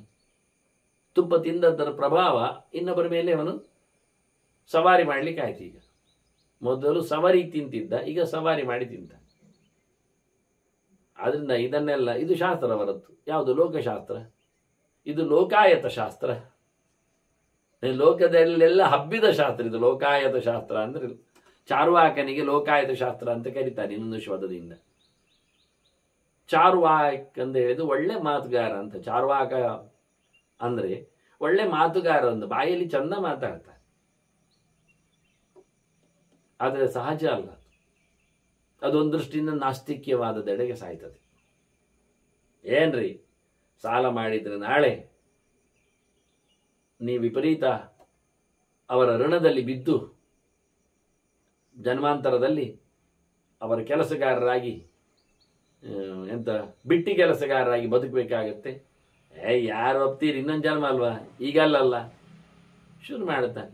ಹೀಗೆ ನಾಸ್ತಿಕ್ಯವಾದಕ್ಕೆ ಅದು ಪೂರಕ ಆಗಿರುತ್ತದೆ. ಅದು ಒಂದೊಂದು ಮುಂದೆ ಮುಂದೆ ಚಾರ್ವಾಕ, ಲೋಕಾಯತಿಕ, ಊರಿನವರಿಗೆಲ್ಲ ಇಷ್ಟ ಅದೇ. ಇವ್ರು ಹೇಳ್ತಾರೆ, ವೇದದಲ್ಲಿ ಹೇಳಿದ್ದಾರ ಸಾಲ ಮಾಡು ಅಂತ. ಎಂಥದಕ್ಕಾದ್ರು ಅವ್ರು ಹೇಳಿದ್ದೆಲ್ಲಿಗೆ ಗ್ಯಾಪ್ ಕೊಟ್ಟು, ಋಣಂಕೃತ್ವ ಮತ್ತೆ ಗ್ಯಾಪ್, ಮತ್ತೆ ಗ್ಯಾಪ್, ಮತ್ತೆ ಘೃತಂ ಪಿಬೇತ್ ಅಂತ, ತುಪ್ಪ ಕುಡಿಯಿರಿ. ಋಣಂಕೃತ್ವ ಘೃತಂ ಪಿಬೇತ್ ಅಂದರೆ ಸಾಲ ಮಾಡಿ ತುಪ್ಪ ತನ್ನಿ, ಯಜ್ಞ ಮಾಡಿ, ಯಜ್ಞದ ನಂತರದಲ್ಲಿ ಇದು ಅವಶಿಷ್ಟಾಜ್ಯ ಅಂತ ಅಥವಾ ಸಂಪಾತಾಜ್ಯ ಅಂತ ಉಂಟಲ್ಲ, ಅದನ್ನು ತಗೊಳ್ಳಿ, ಊಟ ಮಾಡಿ. ಸಾಲ ಮಾಡಿದ್ದು ಯಾಕೆ ಕೇಳಿದರೆ, ಸಾಲ ಮಾಡಿದ್ದು ಯಾಕೆ ಅಂದರೆ ತುಪ್ಪ ಕುಡಿಲಿಕ್ಕೆ ಅವನ ಉದ್ದೇಶ ಅದು. ಆದರೆ ಮಧ್ಯೆಯಲ್ಲಿ ತೋರಿಸಿಕೊಟ್ಟದ್ದೇನು ಕೇಳಿದರೆ, ಅದು ಯಜ್ಞ ಮಾಡಿ ಕುಡಿದಿದ್ದೇನೆ, ಯಜ್ಞಕ್ಕೆ ಚೂರು ಚೂರು ಹಾಕೋದು, ಮತ್ತೆ ಹೆಚ್ಚು ಸಂಪಾತದಲ್ಲೇ ಬಿಡಿಸುವುದು. ಮಾಡಿದ್ದಾಗ ಆಯಿತು, ತಿಂದಾಗ ಆಯಿತು ಅಂತ. ಇದೀಗ ನಿಮ್ಮನ್ನು ಬಾಯಿ ಕಟ್ಟಿದ್ದಾರೆ ಅವರು. ಯಜ್ಞ ಮಾಡೋದು ತಪ್ಪರಿ? ಇವರು ನೋಡಿ, ಯಜ್ಞ ಮಾಡೋದು ಬೇಡ ಹೇಳ್ತಾ ಇದ್ದಾರೆ. ನಾವು ಯಜ್ಞ ಮಾಡೋದು ಬೇಡ ಹೇಳಲಿಲ್ಲ, ಮತ್ತೆ ಸಾಲ ಮಾಡಿ ಯಜ್ಞ ಮಾಡೋದು ಬೇಡ ಅಂತಿದ್ದೇವೆ. ಅದಕ್ಕೆ ಹೇಳ್ತಾ ಇಲ್ಲ ಇವರು. ಅದನ್ನೇ ಹೇಳಿದ್ರು, ವೇದವಾದೇಭ್ಯ ಅನ್ಯತ್. ವೇದದಲ್ಲಿ ಸಾಲ ಮಾಡಿ ತುಪ್ಪ ಹಾಕಿ ಹೋಮ ನಡೆಸಿ ಮತ್ತೆ ಸಂಪಾದ್ಯಾಜ್ಯ ತಿಂದು ಕೊಬ್ಬಬೇಕು ಅಂತ ಹೇಳಲಿಕ್ಕೆ ಹೋಗಲಿಲ್ಲ. ಮತ್ತೆ ಯಜ್ಞವೇ ಬೇಡ ಬೇಡ ಬೇಡ ಅಂತಾನವ. ಸಾಲ ಮಾಡಿ ಯಜ್ಞ ಮಾಡೋದನ್ನು ಹೇಳುವುದೇ ಇಲ್ಲ. ತುಪ್ಪಾಹುತಿ ಕೊಟ್ಟೆ ಯಜ್ಞ ಆಗಬೇಕಾ? ಮತ್ತೆ ಹೇಗೆ ರೀ ಅಗ್ನಿ ಬೆಳೆಯುವುದು ಕೇಳಿದರೆ? ಅಗ್ನಿಯನ್ನು ಬೆಳೆಸಿ ಯಜ್ಞ ಆಗಬೇಕಾ? ಯಜ್ಞ ಅಂದರೆ ದೇವ ಪೂಜಾ, ದೇವರ ಆರಾಧನೆ. ದೇವರ ಆರಾಧನೆಗೆ ತುಪ್ಪ ಹಾಕಬೇಕಾ? ದೇವರ ಆರಾಧನೆ ಎಲ್ಲಿಯೂ ಮಾಡಲಿ. ಸ್ತಂಡಿಲೆ ವಾತ ಹೃದಯ ಅಂತಾರೆ ನೋಡಿ. ಹೊರಗೆ ಪ್ರತೀಕಗಳನ್ನು ತಗೊಳ್ಬೇಕಾಗಿಲ್ಲ, ಇದ್ದ ಪ್ರತೀಕಕ್ಕೆ ನೀವು ಪೂಜೆ ಮಾಡಬಹುದು. ಪೂಜೆಗೆ ಪತ್ತನ ಪುಷ್ಪ ಫಲಂತೋ ಏನು ತಗೊಳ್ಬಹುದು. ಚಿಗುರೆಲೆಯೂ ಆಗುತ್ತೆ, ಎಲೆಯೂ ಆಗುತ್ತೆ, ಹೂವು ಆಗುತ್ತೆ. ಏನು ಗಮ್ಮತ್ ನೋಡಿ. ಇವರೇನು ಹೇಳ್ತಾರೆ? ದೂರ್ವಾಂಕುರೈಗೆ ಅಂತಾರೆ. ಕಾಲಡಿಯ ಕಸದಂತೆ ಬೆಳೆಯತಕ್ಕಂಥ ಹುಲ್ಲಿನ ಚಿಗುರು ನಡೀತದೆ, ಗರಿಕೆಯೂ ಆಗ್ತದೆ. ಮಾಡುವ ಕೆಲಸ ಬೇಕಷ್ಟೇ ಹೊರತು ಪ್ರತೀಕ ಯಾವುದು ಆಗ್ತದೆ? ಚಿಗುರುಗಳನ್ನು ಹುಲ್ಲುಗಳನ್ನು ಕಿತ್ತು ದನಕ್ಕೆ ತಿನ್ನಿಸಿದ್ರು ಆಹುತಿ ಕೊಟ್ಟಾಗಿ ಆಗಿ ಹೋಯ್ತೆ, ಇನ್ನೇನು ಸಮಸ್ಯೆ ಇಲ್ಲ. ಸಕಲ ದೇವತೆಗಳ ಪ್ರತೀಕ ಗೋವಾಗಿದೆ. ಅಗ್ನಿರ್ವೈ ಸರ್ವಾದೇವತಾ ಇದ್ದಾಗೆ ಒಂದೇ ನಮನಿ. ಅಗ್ನಿಯೂ ಸರ್ವದೇವತಾ ಪ್ರತೀಕ, ಗೋವು ಸರ್ವದೇವತಾ ಪ್ರತೀಕ. ಒಬ್ಬ ಜ್ಞಾನಿಯೂ ಸರ್ವದೇವತಾ ಪ್ರತೀಕ. ಕೊಡ್ಬೇಕಿದ್ರೆ ಅವನಿಗೆ ಕೊಡ್ಬೋದು ನೀವು. ಎಲ್ಲ ಅವ್ರಿಗೆ ಕೊಡ್ಲಿಕ್ಕೆಲ್ಲ ದೋಸೆ ವಸ್ತು ಇಡ್ಲಿ ಎಲ್ಲ ಮಾಡಬೇಕಾಗತ್ತೆ. ಇದು ಹಸಿರು ಕೊಟ್ಟರು ಆಗುತ್ತೆ. ಆಯ್ತಪ್ಪ, ದನಕ್ಕೆ ಕೊಡಿ, ನಮಗೆ ಯಾರಿಗೇನು ಕೊಡಬಾರದು ಅಂತ ಕಂಡರೂ ಸಹ ನೆಲದಲ್ಲೇ ಗೋಮಯವನ್ನು ಸಾರಿಸಿ ಮಂಡಲ ಮಾಡಿ ಅದಕ್ಕೆ ಸಮರ್ಪಣೆ ಮಾಡಿದರೆ ಭಗವಂತನಿಗೆ ಸಕಲ ದೇವತೆಗಳಿಗೆ ಸಿಗ್ತದೆ. ಅದು ಪೂಜೆ ಆಗ್ತದೆ. ಸ್ತಂಡಿಲೇವಾತ ಮಂತ್ರ ಹೃದಯ ಎಲ್ಲ ಹೇಳಲಿಲ್ವ? ತನಗೆ ತನ್ನನ್ನ ಒಳಗೆ ಕೂತ ಭಗವಂತನ ಚಿಂತನೆ ಮಾಡಿಕೊಂಡ್ರು ನಡೀತದೆ ಅಂತಾರೆ ಅವರು, ಬಾರಿ ಜೋರಿದ್ರೆ. ಅದನ್ನು ಬಹಳ ಸುಂದರವಾಗಿ ಹೇಳುತ್ತಾನೆ. ಯಾವುದು ವೇದದ ಹೇಳದೇ ಇರತಕ್ಕ ಸಂಗತಿ ಇರ್ತದೋ ಅದು ಬೇರೆ ಕಡೆಯಲ್ಲಿ ಉಂಟು ನೀವು ಹೇಳಿದರೆ ಅದನ್ನು ನಾವು ಶಾಸ್ತ್ರ ಅಂತ ಕರೆಯುವುದಿಲ್ಲ ಹೇಳಿದರು. ವೇದವನ್ನು ವಿಸ್ತಾರಗೊಳಿಸಿದ್ದೇವೆ ನಾವು. ಋಗ್ಯಜು ಸಾಮಾಥರ್ವಗಳು ಮಾತ್ರ ಅಲ್ಲ, ಇತಿಹಾಸ ಪುರಾಣ ಪಂಚಮ ವೇದಾನಾಂ ವೇದ ಅಂತ ಹೇಳಿದ್ದರಿಂದ ವೇದ ಶಬ್ದಕ್ಕೆ ಅರ್ಥವೇ ಎಲ್ಲವೂ ಸೇರ್ತದೆ. ಪಂಚರಾತ್ರ, ಮಹಾಭಾರತ, ಮೂಲರಾಮಾಯಣ, ಪುರಾಣ ಇವೆಲ್ಲವೂ ವೇದದಲ್ಲಿ ಬಂದಿದೆ. ಇಲ್ಲಿ ಬಾರದ್ದು, ಇಲ್ಲಿ ಹೇಳದ್ದು, ಇದನ್ನು ತಿಳಿಸಿಕೊಟ್ಟದ್ದು ನೀವೆಲ್ಲಿ ಅದು ಉಂಟು ಹೇಳಿದ್ರೆ ಅದು ತಪ್ಪು, ಅದಲ್ಲ. ಇದಕ್ಕೆ ಸರಿಯಾದದ್ದಲ್ಲ ಹೇಳಲಿಕ್ಕೆ ಹೋಗ್ಲಿಲ್ಲ, ನಾವು ಅದನ್ನು ಮೊದಲೇ ಹೇಳಿಕೊಂಡಾಗಿದೆ. ಇದಕ್ಕೆ ವಿರುದ್ಧವಾದದ್ದು ಬಂದರೆ ಖಂಡಿತವಾಗಿ ಒಪ್ಪಲಿಕ್ಕೆ ಆಗುವುದಿಲ್ಲ ಅಂತ. ಶಾಸ್ತ್ರಾದಪೇತಂ ಪಶ್ಯಂತಿ ಬಹವಃ ಅತ್ಯರ್ಥಮಾನಿನಃ. ತಪ್ಪಿಸಿ ನೋಡಿಕೊಳ್ಳುವವರಿಗೆಲ್ಲ ಶಾಸ್ತ್ರದಲ್ಲಿ ಇಲ್ಲದ್ದು ಹೆಚ್ಚು ಕಾಣ್ತದೆ. ಲೋಕದಲ್ಲಿ ಶಾಸ್ತ್ರ ಬಿಟ್ಟದ್ದು ಭಾರಿ ಉಂಟು ಅಂತಾನೆ. ಖಂಡಿತವಾಗಿ ನಾನು ಯಾವತ್ತೂ ಹೇಳುತ್ತೇನೆ, ಹೇಳದ್ದು ಹೆಚ್ಚಿದೆ, ಹೇಳಿದ್ದು ಬಿಟ್ಟಿದ್ದಾರೆ ಅಂತ. ನಮ್ದು ಎರಡೇ ಎರಡು ಮನುಷ್ಯರಲ್ಲಿ ಇರತಕ್ಕ ದೋಷ, ಎದ್ದು ಕಾಣುವಂಥದ್ದು. ಏನು ಕೇಳಿದ್ರಿ? ಹೇಳಿದ್ದು ಮಾಡುವುದಿಲ್ಲ, ಹೇಳದ್ದು ಮಾಡ್ತೇವೆ ಅಂತ. ನಾನು ಇದಾಗಲೇ ಹೇಳಿದ್ದೆ ಇತ್ತೀಚೆಗೆ. ಕೃಷ್ಣ ಹುಟ್ಟಿದ ದಿನದಂದು ಮಾಡಬೇಕಾದ್ದು ಏನು ಅಂತ 100 ಕಡೆಯಲ್ಲಿ ಹೇಳಿದ್ದಾರೆ. ಏನು ಸರಿ ಕಿವಿ ಕೊಟ್ಟು ಕೇಳಿ. ಕೃಷ್ಣ ಹುಟ್ಟಿದ ದಿನದಂದು ಏನು ಮಾಡಬೇಕೆನ್ನುವುದನ್ನು ಎಲ್ಲರಿಗೂ ಸಂಬಂಧಪಟ್ಟಂತೆ, ಏನಿಲ್ಲದವನಿಗೂ, ದಟ್ಟ ದರಿದ್ರನಿಗೂ ಮಾಡಲಿಕ್ಕೆ ಬರುವಂಥದ್ದು. ನಿಜವಾಗಿ ಅವನಿಗೆ ಹೆಚ್ಚು ಮಾಡಲಿಕ್ಕೆ ಆಗುವಂಥದ್ದು ಬಿಡಿ. ಸಾಮರ್ಥ್ಯ ಉಳ್ಳವರು, ದೈಹಿಕ ಸಾಮರ್ಥ್ಯ ಉಳ್ಳವರು, ಸಾಮರ್ಥ್ಯ ಅಂದರೆ ದುಡ್ಡಿನದ್ದಲ್ಲ, ದೈಹಿಕವಾಗಿ ಸಾಮರ್ಥ್ಯ ಉಳ್ಳವರು ಮಾಡಬೇಕಾದ್ದು ಏನು ಕೃಷ್ಣ ಹುಟ್ಟಿದ ದಿವಸ ಕೇಳಿದರೆ ಉಪವಾಸ ಅಷ್ಟೇ, ಮತ್ತೇನಿಲ್ಲ. ಮತ್ತೇನಿದ್ರು ಕೃಷ್ಣ ಹುಟ್ಟಿದ ಮರುದಿನದಿಂದ ಶುರು ಅವರು ಮಾಡುವಂಥದ್ದು ಹೇಳಿಬಿಟ್ಟಿದ್ದಾರೆ. ಆದ್ದರಿಂದ ಕೃಷ್ಣ ಹುಟ್ಟಿದೇನು ಮಾಡಬೇಕು ಹೇಳಿದ್ದೇನು ಉಪವಾಸ, ಅದನ್ನು ನಾವು ಮಾಡುವುದಿಲ್ಲ.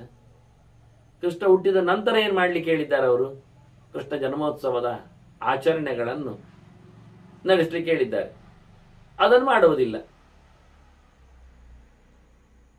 ಕೃಷ್ಣ ಹುಟ್ಟಿದ ದಿವಸ ಉಪವಾಸ ಮಾಡುವುದಿಲ್ಲ, ಆವತ್ತೇ ಸಮ ತಿನ್ನುವುದು. ಆವತ್ತೇ 16 ಜನರಿಂದ 16 ಬಗೆಯ ವೈವಿಧ್ಯಮಯ ಕಾರ್ಯಕ್ರಮಗಳು, ಸ್ಪರ್ಧೆ ಏನು, ವೇಷ ಏನು, ಇನ್ನು ಅದು ಕೊಳಲು ವಾದನ, ಮತ್ತೆ ಮಡಿಕೆ ಒಡೆಯುವ ಸ್ಪರ್ಧೆ, ಬೆಣ್ಣೆ ಕಡೆಯುವ ಸ್ಪರ್ಧೆ, ಶಂಖ ಊದುವ ಸ್ಪರ್ಧೆ, ಮತ್ತೆ ಕೊನೆಗೆ ಕುದುರೆ ಓಡಿಸುವ ಸ್ಪರ್ಧೆ ಒಂದಾಗಲಿಲ್ಲ. ಅಂದರೆ ಕೃಷ್ಣ ಅಲ್ಲಿ ರಥ ಓಡಿಸಿದ್ದಾನಲ್ಲ ಅರ್ಜುನನ, ಹಾಗೆ ಇವರದ್ದು ಒಂದು ಕುದುರೆ ಓಡಿಸುವ ಸ್ಪರ್ಧೆ ಇದ್ರೆ ಲಾಯ್ಕಿತ್ತು. ಮಾಡಿಯಾರಿನ್ನು ಮುಂದಕ್ಕೆ ಯಾವುದು ಹೇಳಿದ್ದಾರೆ ಅದು ಮಾಡುವುದಿಲ್ಲ, ಯಾವುದು ಹೇಳದಿದ್ದಾರೆ ಅದನ್ನು ಮಾಡ್ತಾರೆ. ಇದು ಜನರ ಅತ್ಯಂತ ದೊಡ್ಡ ಜ್ಞಾನ ದಾರಿದ್ರ್ಯ, ಅತಿರೇಕದ ಬುದ್ಧಿವಂತ. ಅದನ್ನು ಅತ್ಯರ್ಥಮಾನಿನ ಹೇಳಿದ್ದಿಲ್ಲಿ. ತಾವು ದೊಡ್ಡ ಜನ ಅಂತ ತಿಳ್ಕೊಂಡವರು, ದುಡ್ಡಿನ ಮದ ಉಳ್ಳವರು, ಯಾರನ್ನು ಕ್ಯಾರ್ ಮಾಡದವರು ಇವರು. ಇವರೆಲ್ಲ ಶಾಸ್ತ್ರದಲ್ಲಿ ಬಿಟ್ಟದ್ದನ್ನೇ ಮಾಡ್ತಾರೆ, ಹೇಳದೇ ಇದ್ದದ್ದನ್ನು ನಡೆಸಿಕೊಡುತ್ತಾರೆ ಅಂತ ಹೇಳಿಬಿಟ್ಟು ಆವತ್ತು ಕಂಡಾಬಟ್ಟೆ ಜನಜಂಗುಳಿ ಈ ಪ್ರಕಾರ ಮಾಡಲಿಕ್ಕೆ ಹೋಗಿ ಆವತ್ತು ಹೆಚ್ಚು ಸೇವಕರ ಅಗತ್ಯತೆ, ಅದಕ್ಕೋಸ್ಕರ ಅವರನ್ನು ತಿನ್ನಿಸುವ ವ್ಯವಸ್ಥೆಯಲ್ಲಿ ಅವರಿಗೊಂದಿಷ್ಟು ಮಾಡಿ ಹಾಕುವ ಕತೆ ನೋಡಿ. ಯಾವತ್ತು ಉಪವಾಸ ಮಾಡ್ತೀವಿ ಆವತ್ತು ಸಮ ತಿನ್ನಿಸ್ತೇವೆ. ಇದು ಬೇಕಾ?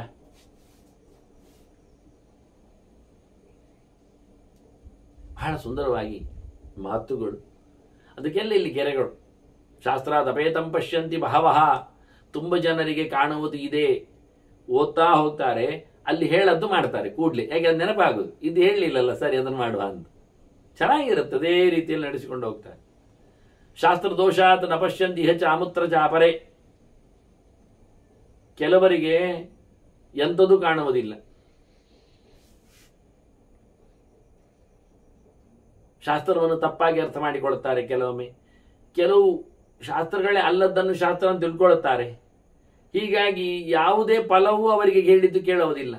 ಉಪವಾಸ ಮಾಡಿ ಅಂತ ಆಗ್ತದೆ ಅವ್ರು ಕೇಳುವುದುಂಟು ಕೆಲವೊಮ್ಮೆ. ಉಪವಾಸ ಯಾವತ್ತು ನಾವು ಮಾಡ್ತೇವೆ ಮತ್ತೆ ಪುನಃ ಇನ್ನೂ ಇರಾದೆ ಯಾವತ್ತು ಅಂದರೆ ಅದು ಕೆಲವೊಮ್ಮೆ ವೈದ್ಯರೆಲ್ಲ ಹೇಳುತ್ತಾರೆ ಇವತ್ತು ತಿನ್ಬೇಡಿ ಅಂತ, ಹಾಗೆ ನಾವು ಬರ್ತೇವೆ. ಎಂತ ಮಾಡು, ಈ ಉಪವಾಸಕ್ಕೆ ಇರತಕ್ಕ ಫಲ ಇನ್ಯಾವುದಕ್ಕೂ ಇಲ್ಲ ಹೇಳಿದ್ರೆ ಅದು ಎಲ್ಲ ಕಡೆ ಉಂಟು ಹೇಳಿದ್ದಾರೆ. ಅದು ಶಿವರಾತ್ರಿಗೂ ಸಿಗ್ತದೆ ಆಯ್ತಾ ಅಂತಾರೆ. ಮತ್ತೆ ನಾವು ಅಡಿಗೆ ಬಿದ್ದಾಯ್ತು. ಈಗ ನವರಾತ್ರಿಗೂ ಬರ್ತದೆ, ಶಿವರಾತ್ರಿಗೂ ಬರ್ತದೆ, ನಾಗಪಂಚಮಿಗೂ ಆಗ್ತದೆ. ನೋಡಿ ಈಗ ಉಪವಾಸ ಎಷ್ಟು ಟೆನ್ಷನ್ ಆಗಿದೆ, ಎಲ್ಲ ಕಡೆಗೂ ಹಬ್ಬಿದೆ. ಈಗ ಎಲ್ಲ ವ್ರತಗಳಿಗೂ ಉಪವಾಸ ಬರಲಿಕ್ಕೆ ಶುರುವಾಗಿದೆ. ಈಗ ಇನ್ನೆಂತ ಮಾಡು. ಇನ್ನು ಕೆಲವು ಸ್ವಾಮಿಗಳ ಆರಾಧನೆಯಲ್ಲಿಯೂ ಕೆಲವರಿಗೆಲ್ಲ ಉಪವಾಸ ಉಂಟು. ಇನ್ನು ಮಾತಾಡಲಿಕ್ಕೆ ಬರುವುದೇ ಇಲ್ಲ, ಇನ್ನು ತಿನ್ನುವುದಿಲ್ಲಿ ಬಂತು. ಇದನ್ನು ಸಮೀಕರಣ ಮಾಡಿದ್ರು, ಸಾಮಾನ್ಯೀಕರಣ ಮಾಡಿದ್ರು. ಹಾಗಾಗಿ ಶಾಸ್ತ್ರದೋಷಾತ್ ನ ಪಶ್ಯಂತಿ ಹಚ ಅಮೂತ್ರ ಚಾಪರೆ, ಕೆಲವರಿಗೆಲ್ಲ ತಪ್ಪು ಕಲ್ಪನೆಗಳು, ತಪ್ಪು ಗೆರೆಗಳು, ಯಾರದ್ದೋ ಆದೇಶಗಳು, ದೊಣ್ಣೆರಾಯನ ಆದೇಶ ಇದ್ದಾಗೆ. ಅವಿಜ್ಞಾನ ಹತಪ್ರಜ್ಞಾ ಹೀನಪ್ರಜ್ಞಾ ತಮೋವೃತಾ, ಇವರಿಗೆಲ್ಲ ಶುದ್ಧ ಜ್ಞಾನ ಇಲ್ಲ, ಸ್ಪೆಷಲೈಸ್ಡ್ ನಾಲೆಜ್ ಇಲ್ಲದವರಿವರು, ಕೇವಲ ಬುಕ್ಕಿಶ್ ನಾಲೆಜ್ ಅಂತೂ ಕೆಲವೊಮ್ಮೆ ಕಮ್ಮಿ ಮಟ್ಟದ ತಿಳುವಳಿಕೆ, ಮೇಲೆ ಬರುವುದೇ ಇಲ್ಲ, ಅವರು ಪಿಚ್ ಇಲ್ಲೇ ಇಲ್ಲ ಹೆಚ್ಚು. ಹಾಗಾಗಿ ಹೆಚ್ಚಿನವರಿಗೆಲ್ಲ ನನ್ನ ಪ್ರವಚನವೂ ಇಷ್ಟ ಆಗುವುದಿಲ್ಲ, ನಾನು ನೋಡಿದ್ದೇನೆ. ಯಾಕೆಂದ್ರೆ ಅವರು ಎಂತ ಮಾರ್ರೆ ಬೋರ್ ಅಂತಾರೆ. ಯಾಕೆ ಕೇಳಿದ್ರೆ ಎಂತ ಒಂದು ಜೋಕೇ ಇಲ್ಲ ನೋಡಿ, ಇದು ಜೋಕ್, ಇದೇ ಜೋಕ್. ಈಗ ನಾನು ಹೇಳಿದ್ದು ಮಂಡ್ಯ ಸಮಯ ಇಲ್ಲದವರೇ ಪ್ರವಚನಕ್ಕೆ ಬರಲಿಕ್ಕೆ ಆಗುವುದಿಲ್ಲ ಹೇಳಿದ್ದು ದೊಡ್ಡ ಜೋಕ್. ಅರ್ಥ ಆಗದ ಮಂದಿ ಅಂದರೆ ಆಶ್ಚರ್ಯ ಆಗತ್ತೆ. ಕಿವಿ ಕೊಡಬೇಕು. ಮಗು ಹುಟ್ಟಿದ ತಕ್ಷಣ ಏನು ತಿನ್ನುವುದಿಲ್ಲ ಎನ್ನುವುದು ಗ್ಯಾರಂಟಿ ಸತ್ಯ. ಅಂದ ತಕ್ಷಣ ಅದು ಸುತ್ತಮುತ್ತಲೇ ಇರತಕ್ಕಂಥ ಬೇಕರಿಯನ್ನು ತೋರಿಸಿ ನಿಂಗೆ ಆಗ್ತದ, ನಿಂಗೆ ಬೇಕಾ ಅಂತ ನಾವು ಅದನ್ನು ಲೇವಡಿ ಮಾಡಲಿಕ್ಕೆ ಬರ್ತದ? ಒಂದೊಮ್ಮೆ ಅಂತ ಮಗುವನ್ನು ನೀವು ದೊಡ್ಡ ಬೇಕರಿ ಕರ್ಕೊಂಡು ಹೋಗಿ ನಿಲ್ಲಿಸಿ, ಅಥವಾ ದೊಡ್ಡ ಸಿಹಿ ತಿಂಡಿಯಲ್ಲಿ ಅದರ ಫೋಟೋ ತೆಗಿಸಿ, ಅದು ಒಂದು ದೊಡ್ಡ ಅಡುಗೆ ಕೋಣೆಯಲ್ಲಿ ಅದನ್ನು ನಿಲ್ಲಿಸಿ ತಮಾಷೆ ಮಾಡಿದರೆ ಅದು 12 ವರ್ಷದ ನಂತರ ಹೇಳುತ್ತದೆ, ಎಲ್ಲಿ ನಿಮ್ಮದು ಎಲ್ಲಿಂಟು ತಿಂಡಿ ಹೇಗೆ ಅಂತ. ಯಾಕೆ ಅದು ಅಭ್ಯಾಸ ಮಾಡಿಕೊಂಡಿದ್ದು. ಈಗ ಯಾವ ತಿಂಡಿಯನ್ನು ತಿನ್ನಲಿಕ್ಕೆ ಅಭ್ಯಾಸ ಮಾಡ್ತದೆ, ಹೇಗೆ ಬೇಕಾದರೂ ಮುಕ್ಕಲಿಕ್ಕೆ ಬರ್ತದೆ ಅದಕ್ಕೆ. ಹೇಗೆ ಉಂಟು ಇದು ಸಾಮರ್ಥ್ಯ ಯಾರದ್ದು? ಮಗುವಿನದ್ದು. ಯಾವಾಗ? 10-12 ವರ್ಷದ ನಂತರದಲ್ಲಿ ಬೆಳೆಯುತ್ತಲ್ಲ ಅದು. ಏನಾದರೂ ಹುಟ್ಟಿದ ಮಗುವಲ್ಲಿ ನೀವು ತಮಾಷೆ ಮಾಡಿದ್ದೀರಿ, ನಿಂಗೆಂತ ಬೇಕು ಹೋಗಿ. ಕೆಲವರಿಗೆ ಹೇಳೋದು ಅದು ಪಾಪದ ಗೊತ್ತಿಲ್ಲ, ಬೋಧವೂ ಇಲ್ಲ, ಸಾಮರ್ಥ್ಯವೂ ಇಲ್ಲ, ಅದು ಬೇಕು ಹೇಳಿದ್ರು ಕಡುಬು ತಿನ್ನುವಂತಿಲ್ಲ. ಅದು ಹುಟ್ಟಿದ ಮಗುವಿನ ಬಾಯೊಳಗೆ ಗೇಣು ಗಾತ್ರದ ಕಡುಬು ಹೋಗುವುದಿಲ್ಲ. ಅದೇ 12 ವರ್ಷ ಆದ ನಂತರ ಆ ಮಗುವನ್ನು ನೀವು ಕಡುಬಿನ ಅಂಗಡಿಗೆ ತಗೊಂಡೋದ್ರೆ ಎಲ್ಲ ಕಡುಬಿನ ಮೇಲೆ ಕೈ ಹಾಕ್ತದೆ, ಬೇಕಾದ್ರೆ ಕಣ್ಣಾಗ್ತದೆ, ಮುರ್ತಿನ್ಲಿಕ್ಕೆ ನೋಡ್ತದೆ. ಆಬಾ ಒಂದು ಪೂರ ಎಂಕ ಅಂತ ಕೇಳ್ತದೆ ಅದು ನೋಡುವಾಗ. ಹೇಗುಂಟು ಹಾಗೆ ಬೇಕು ಮನುಷ್ಯ. ಈ ಕಥೆ ಹೇಳಿದ ಯಾಕೆ ನಾನು ಕೇಳಿದರೆ ಸಿಹಿ ತಿಂಡಿ ಅಂಗಡಿ ಹೋಗ್ಲಿಕ್ಕಲ್ಲ, ತಿನ್ನುವ ತಿಳಿಸ್ಲಿಕ್ಕೆ ಹೇಳಿದ್ದಲ್ಲ, ಫುಡ್ ಫಾರ್ ಥಾಟ್, ಚಿಂತನೆಗೆ ಹೇಳಿದೆ. ಮೊದಲು ನೀವು ಕಿಂಡರ್ ಗಾರ್ಡನ್ ಸಾರಿ, ಈಗ ಹಾಗಲ್ಲಲ್ಲ. ಎಷ್ಟು ವರ್ಷ ಆಯಿತು ಕೇಳತ್ತಾ? ಮುಂದೆ ಬನ್ನಿ. ನಾನು ಹೇಳಿದ್ದನ್ನು ಹೇಳುವುದಿಲ್ಲ ಎನ್ನುವುದು ನನ್ನದೇ ಒಂದು ಜಾಯಮಾನ, ಹೇಳಬಾರದು ಅಂತ ನಾನೇ ಮಾಡಿಕೊಂಡಿದ್ದೇನೆ. ಹಾಗಾಗಿ ಹೊಸದಾಗಿ ಪ್ರತಿಯೊಂದು ಸರ್ತಿ ಕೊಡ್ತಾ ಇರುವಾಗ ಅರಗಿಸಿಕೊಳ್ಳಿಕ್ಕೆ, ಬಾಚಿಕೊಳ್ಳಿಕ್ಕೆ, ಅದನ್ನು ಮೆರವಣಿಗೆಯಲ್ಲಿಟ್ಟುಕೊಳ್ಳಿಕ್ಕೆ ಪ್ರಯತ್ನಿಸಬೇಕೆ ಹೊರತು ಎಂತ ಇಲ್ಲ, ಎಂತ ಹೇಳೋದಿಲ್ಲ, ಬೇರೆ ಜೋಕ್ ಇಲ್ಲ ಮಾರ್ರೆ. ಅದು ಜೋಕ್ ಎಲ್ಲಿಯೂ ಸಿಗ್ತದೆ ಮಾರ್ರೆ, ಆಯ್ತಾ? ಅದಕ್ಕೆ ಅದೇ ಹೇಳಿದ ಶಾಸ್ತ್ರದ ಅಪೇತ ಬಹುಂಟು, ಹೊತ್ತಗೆಯಲ್ಲಿ ಇಲ್ಲ ಸೊತ್ತುಗಳದು ಎಲ್ಲ ನಾನು ನೋಡಿದ್ದೇನೆ. ಭಾಗವತ ಹೇಳಿ, ಭಾರತ ಹೇಳಿ, ರಾಮಾಯಣ ಹೇಳಿ, ಅಲ್ಲಿಲ್ಲದನ್ನೇ ಹೇಳೋದು ಜನರಿಗೆ ಖುಷಿ ಆಗ್ತದೆ ಅಂತ. ಅಲ್ಲಿಲ್ಲದ್ದು ಪಾಪ ಅವರ ಹತ್ರ ಮೊದಲು ಹೇಳಬೇಕು, ಇದು ಅಲ್ಲಿ ಇಲ್ಲ ಅಲ್ಲದ್ದು ಅಂತ. ಆಗ ಅರ್ಥ ಆಗ್ತದೆ. ಅದು ಅಲ್ಲಿ ಉಂಟು ತಿಳ್ಕೊಳ್ತಾರೆ, ಕನ್ಫ್ಯೂಸ್ ಆಗಿ ಪಾಪ. ಹೆಸರು ಬರ್ದಿದ್ದಾರೆ ಭಾಗವತ ಸಪ್ತಾಹ ಅಂತ, 7 ದಿನದಲ್ಲಿ ಅಲ್ಲಿಲ್ಲದ್ದೇ ಹೇಳಿಬಿಡ್ತಾನೆ. ಯಾರ್ಯಾರದ್ದೋ ಯಾವ್ಯಾವುದೋ ಹಾಡುಗಳನ್ನು ಅಲ್ಲಿ ಹಾಡಿ ಬರ್ತಾನೆ. ಅವರೆಲ್ಲ ಕೆನ್ನೆ ತಡ್ಕೊಳ್ತಾರೆ, ಪ್ರತಿನಿತ್ಯ ಕುಂಕುಮಟ್ಟಲು ತಂದಿರ್ತಾರೆ, ವೀಳ್ಯದೆಲೆ ಕೊಡ್ತಾರೆ, ಕಾಲು ಹಿಡಿತಾರೆ, ಅದರ ಮೇಲಿದ್ದು ಹಿಡಿತಾರೆ. ಎಂಥ ಕರ್ಮಗಳು ನೋಡಿ. ಹೆಸರಿಗೆ ಮಾತ್ರ ವೇದವ್ಯಾಸರಿಗೆ ಅಪಚಾರ, ಅದಾಗಬಾರ್ದು ನಾನು ಹೇಳು. ಹಾಗಾಗಿ ಅತ್ಯಂತ ಎತ್ತರದ ಚಿಂತನೆಯನ್ನು ಮಾಡದವರು ಇಲ್ಲಿ ಸೋಲ್ತಾರೆ ಅಂತ. ವಿಶೇಷವಾದ ಜ್ಞಾನ ಅವರಲ್ಲಿ ಇಲ್ಲ, ಕೆಳಮಟ್ಟದ ಕತೆ. ಹಾಗಾಗಿ ಇವರಿಗೆ ಅರ್ಥ ಆಗುವುದಿಲ್ಲ, ಬಿಟ್ಟುಕೊಡುತ್ತಾರೆ. ಇನ್ನು ಪ್ರಜ್ಞಾ ತಮೋವೃತ, ಅಜ್ಞಾನವೇ ಅವರಿಗೆ ಎಂಥದ್ದು ಭೂಷಣ. ಅವರ ಸೊತ್ತು, ಅವರ ಸಂಪತ್ತು, ಅವರ ಪರಿಧಿ, ಅದು ಅಜ್ಞಾನ. ಗೊತ್ತಿಲ್ಲ ಎನ್ನುವುದೇ ಅವರದ್ದು ದೊಡ್ಡ ಲಾಭಾಂಶ. ಶ್ರೀಮಂತಿಕೆ ಅದುವೇ. ಅರ್ಥ ಆಗುವುದಿಲ್ಲ ಎನ್ನುವುದು ಮತ್ತೊಂದು ತನ. ಹೇಳಿದ ತಕ್ಷಣ ಅರ್ಥ ಆಗುವುದಿಲ್ಲ ಮಾರ್ರೆ, ಮತ್ತೆ ಯಾವಾಗ ಅರ್ಥ ಆಗ್ತದೆ? ನಾನು ಹಾಗೆ ಹೇಳಿದಾಗೆ, ಮಗು ಇನ್ನು ಯಾವಾಗ ತಿನ್ನುವುದು ಸ್ವೀಟ್ಗಳನ್ನು? ಬೇಡ ಅಂತ ಹೇಳಿಕೊಂಡ್ರೆ, ಮೊದಲೇ ಹುಟ್ಟುವಾಗಲೇ ಹಲ್ಲನ್ನು ಕಳ್ಕೊಂಡ ಮಗುವಿಗೆ ಇನ್ನು ಯಾವಾಗ ತಿನ್ನಲಿಕ್ಕೆ ಬರ್ತದೆ ಗಟ್ಟಿಗಟ್ಲೆ? ಹಾಗಾಯಿತು ನಮಗದೆ. ಮುದುಕರಾದಾಗ ಅರ್ಥ ಆಗುವುದಿಲ್ಲ, ಯಾವುದು ಸೊಗಸು ಕಾಣುವುದಿಲ್ಲ. ತಾವು ಹೊರಡ್ತೇವೆ ಅನ್ನತಕ್ಕ ತಲೆಯಲ್ಲಿ ಅವರು ಎಲ್ಲವನ್ನು ಬಿಟ್ಟುಕೊಟ್ಟಾಗಿರ್ತದೆ. ಇದ್ದಾಗ ಗೆಲ್ಲಬೇಕು ವಾಸ್ತವವಾಗಿ. ಅದನ್ನು ಬಹಳ ಚೆನ್ನಾಗಿ ಹೇಳುತ್ತಾರೆ. ಅಜ್ಞಾನವನ್ನೇ ದೊಡ್ಡ ನಿಮ್ಮ ಅಸೆಟ್ ಅಂತ ಮಾಡಿಕೊಳ್ಳದೆ ಅದನ್ನು ಬ್ರೇಕ್ ಮಾಡಲಿಕ್ಕೆ ಆಗತಕ್ಕ ಏನಾದರೂ ಪ್ರಯತ್ನಕ್ಕೆ ನೀವು ತಲೆಯನ್ನು ಕೊಡಿ ಅಂತ. ಶಕ್ಯಂತು ಏಕೇನ ಯುಕ್ತೇನ ಕೃತಕೃತ್ಯೇನ ಸರ್ವಶಃ ಪಿಂಡ ಮಾತ್ರ ವ್ಯಪಾಶ್ರಿತ್ಯ ಚರಿತಂ ಸರ್ವತೋ ದಿಶಂ. ಆಗ್ತದೆ ಅಂತಾನೆ ಕಪಿಲ ಹೇಳುವಾಗ. ಒಬ್ಬನಿಗೆ ಹೋಗ್ಲಿಕ್ಕೆ ಬರ್ತದೆ, ಅಭ್ಯಾಸ ಮಾಡಿದ್ದು. ಅಭ್ಯಾಸ ಮಾಡಲಿಕ್ಕೆ ನೋಡಿ ವಿಷಯ ಆಗ್ತದೆ ಎನ್ನುವುದು ಸತ್ಯ. ಸಿಂಹರಶ್ಮಿ ಮಾತಲ್ಲಿ ಆಗ್ತದೆ. ಯಾವಾಗ? ಯೋಗಿಗೆ ಆಗ್ತದೆ. ಸಿಂಹರಶ್ಮಿ ಹೇಳು, ಯೋಗಿಗೆ ಆಗ್ತದೆ. ಇದು ಒಬ್ಬನೇ ಹೋಗ್ಲಿಕ್ಕೆ ಆಗ್ತದೆ. ಎಲ್ಲವನ್ನು ಮಾಡಿಬಿಟ್ಟಿದ್ದೇನೆ ಅಂತ ತಲೆಯಲ್ಲಿ ಹಾಕೊಂಡು ಹೋಗ್ಲಿಕ್ಕೆ ಬರ್ತದೆ. ಯಾವುದನ್ನು ಮಾಡಬೇಕೆನ್ನತಕ್ಕದ್ದನ್ನು ಒಪ್ಪಿಸಿಕೊಳ್ಳದೆ ದೇಹದ ಯಾತ್ರೆ ಎನ್ನುವುದಿಷ್ಟೇ ಅವನ ತಲೆ, ಮುಂದೇನೂ ಇಲ್ಲ. ಅದು ವಿಶೇಷ. ಕಳೆದ ಬಾರಿ ಅದರ ಮಾತು ಬಂದಾಗ ಹೇಳಿತ್ತು, ಊಟ ಎಷ್ಟು ಬೇಕು ಅಂದಾಗ ಬದುಕಲು ಎಷ್ಟು ಬೇಕು ಅಷ್ಟೇ ಅಂತ, ವೈಭವಕ್ಕಲ್ಲ. ಆದ್ದರಿಂದ ದೇಹದ ಧಾರಣೆಗೋಸ್ಕರ ಮಾತ್ರ ಇಟ್ಟುಕೊಂಡು ಎಲ್ಲೆಡೆ ಸಂಚಾರ ಮಾಡುತ್ತಾ ಎಲ್ಲ ಕೆಲಸದಿಂದ ಹಿಂದೆ ಬಂದು ಒಬ್ಬನೇ ಯೋಗಿಯಾಗಿ ಬದುಕಲಿಕ್ಕೆ ಆಗ್ತದೆ. ವೇದವಾದಂ ವ್ಯಪಾಶ್ರಿತ್ಯ ಮೋಕ್ಷೋಸ್ಥಿತಿ ಪ್ರಭಾಷಿತು. ವೇದದಲ್ಲಿ ಮೇಲ್ನೋಟಕ್ಕೆ ಹೇಳಲ್ಪಟ್ಟಂತಹ ಸ್ವರ್ಗಾದಿ ಫಲಗಳನ್ನೆಲ್ಲ ತೊರೆದು ಬಿಟ್ಟು ಕೇವಲ ಪರಮಾತ್ಮನ ಚಿಂತನೆಯನ್ನು ನಡೆಸ್ತಾ ಭಗವದೆಡೆಗೆ ಸಾಗುಲು ಇಲ್ಲಿಂದ ಬಿಡುಗಡೆಯನ್ನು ಪಡೀಲಿಕ್ಕೆ ಆಗ್ತದೆ. ಆಗ್ತದೆ. ಗ್ಯಾರಂಟಿಯ? ಗ್ಯಾರಂಟಿ. ನೋಡುವ. ಇದೆಲ್ಲ ಎಂತ ತರ್ಕ? ಅಪೇತ ನ್ಯಾಯಶಾಸ್ತ್ರೇಣ. ನೀವು ತರ್ಕ ಬಿಡಿ, ಹೊರಗೆ ಬನ್ನಿ. ತರ್ಕ ಏನು ಮಾಡುತ್ತೆ ಅಂದರೆ ಸರ್ವಲೋಕ ವಿಗರ್ಹಿಣ, ಎಲ್ಲರೂ ಬೈಯುವುದೇ ತರ್ಕಕ್ಕೆ. ಅದರಿಂದ ಸಮಸ್ಯೆ ಪರಿಹಾರ ಆಗುವುದಿಲ್ಲ. ಇದು ವಾದ ವಿವಾದಗಳಂತೆ, ತರ್ಕದ ಕತೆ ಹಾಗೆ. ಅದು ಹೆಚ್ಚು ನಡೆಯುವಂಥದ್ದು ನೀವು ನೋಡಲೇಬೇಕಾದ್ರೆ ನೀವು ನ್ಯಾಯಾಲಯಕ್ಕೆ ಹೋಗಬೇಕು. ಇವತ್ತು ಜೀವಂತವಾಗಿ ಉಳಿದ ನ್ಯಾಯಗಳನ್ನು ನೀವು ನೋಡಿ, ಕೇಸುಗಳನ್ನು ವಿಚಾರಿಸಿ. ಅದತ್ತ ಚಿತ್ರರಂಗದ್ದು ಇರಬಹುದು, ಇತ್ತ ದೊಡ್ಡ ತಾಣಗಳದ್ದು ಆಗಬಹುದು, ಪೂಜಾ ಮಂದಿರಗಳದ್ದು ಆಗಿರ್ಬೋದು.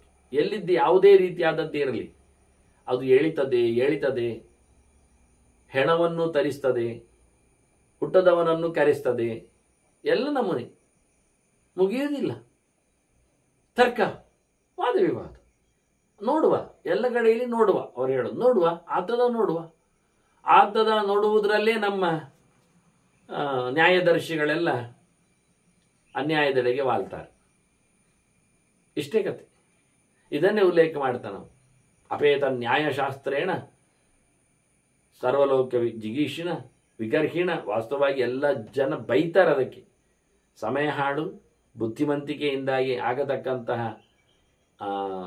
ಡ್ಯಾಮೇಜ್ ಅದು ಕಂಡಾಬಟ್ಟೆ. ಇದನ್ನೆಲ್ಲ ಕಳೆದರೆ ಬಿಟ್ಟರೆ ಖಂಡಿತವಾಗಿಯೂ ವೇದದ ನೈಜವಾದ ಚಿಂತನೆಯ ಜೊತೆಯಲ್ಲಿ ಬದುಕಿದರೆ ಅದರ ಆಚೆಗೆ ಹೋಗಲಿಕ್ಕೆ ಬರ್ತದೆ. ಇದಂತೂ ದುಷ್ಕರಂ ಕರ್ಮ ಕುಟುಂಬಂ ಅಭಿಸಂಶ್ರಿತಂ. ಇದು ಮಾತ್ರ ಸ್ವಲ್ಪ ಕಷ್ಟ. ಮನೆ ವಾಳತೆಯಲ್ಲಿ, ಜನಜಂಗುಳಿಯಲ್ಲಿ, ಹೆಂಡತಿ ಮಕ್ಕಳು, ಗಂಡ, ಆಸ್ತಿ ಪಾಸ್ತಿ ಎಂದು ಹೇಳಿಕೊಂಡು ಕಟ್ಟಿಕೊಂಡವರಲ್ಲಿ ಎಂಥದು ಸರಿಯಾಗಿ ನಡೆಯುವುದಿಲ್ಲ. ದಾನಂ ಅಧ್ಯಯನಂ ಯಜ್ಞ ಪ್ರಜಾ ಸಂತಾನ ಮಾರ್ಜವಂ, ಯಾವುದು ಸರಿ ನಡೀತದೆ? ದಾನ ಕೊಡುವಾಗ ಮನೆಯೊಳಗಿನ 4 ಕಣ್ಣು ಹೀಗೆ ನೋಡ್ತದೆ. ಕೊಡುದಾ, ಕೊಟ್ಟಿ ಬಿಡುದಾ, ಸ್ವಲ್ಪ ಬೇಡ ಅಂತ ಕಾಣ್ತದೆ, ನಾಳೆ ಅಂತ ನೋಡುವ, ಇವತ್ತಿಗೆ ಬಚಾವಾಯ್ತಾ, ನಾಳೆ ಆಗುವಾಗ ಅಷ್ಟು ಬೇಡ ಅರ್ಧ ಅಂತ ಮಾಡುವ, ಅಷ್ಟು ಉಳಿಯಿತಾ, ಮತ್ತೆ ಅಲ್ಲ ಅದು ನಮಗೆ ಹಿಂದೆ ಕೊಡುವವನನ್ನೇ ನೋಡಿ ಕೊಡುವ, ಅಲ್ಲಿ ಮುಗಿದೆ ಅಲ್ಲ. ಈಗ ದಾನದ ಕಥೆ ಏನಾಯಿತು?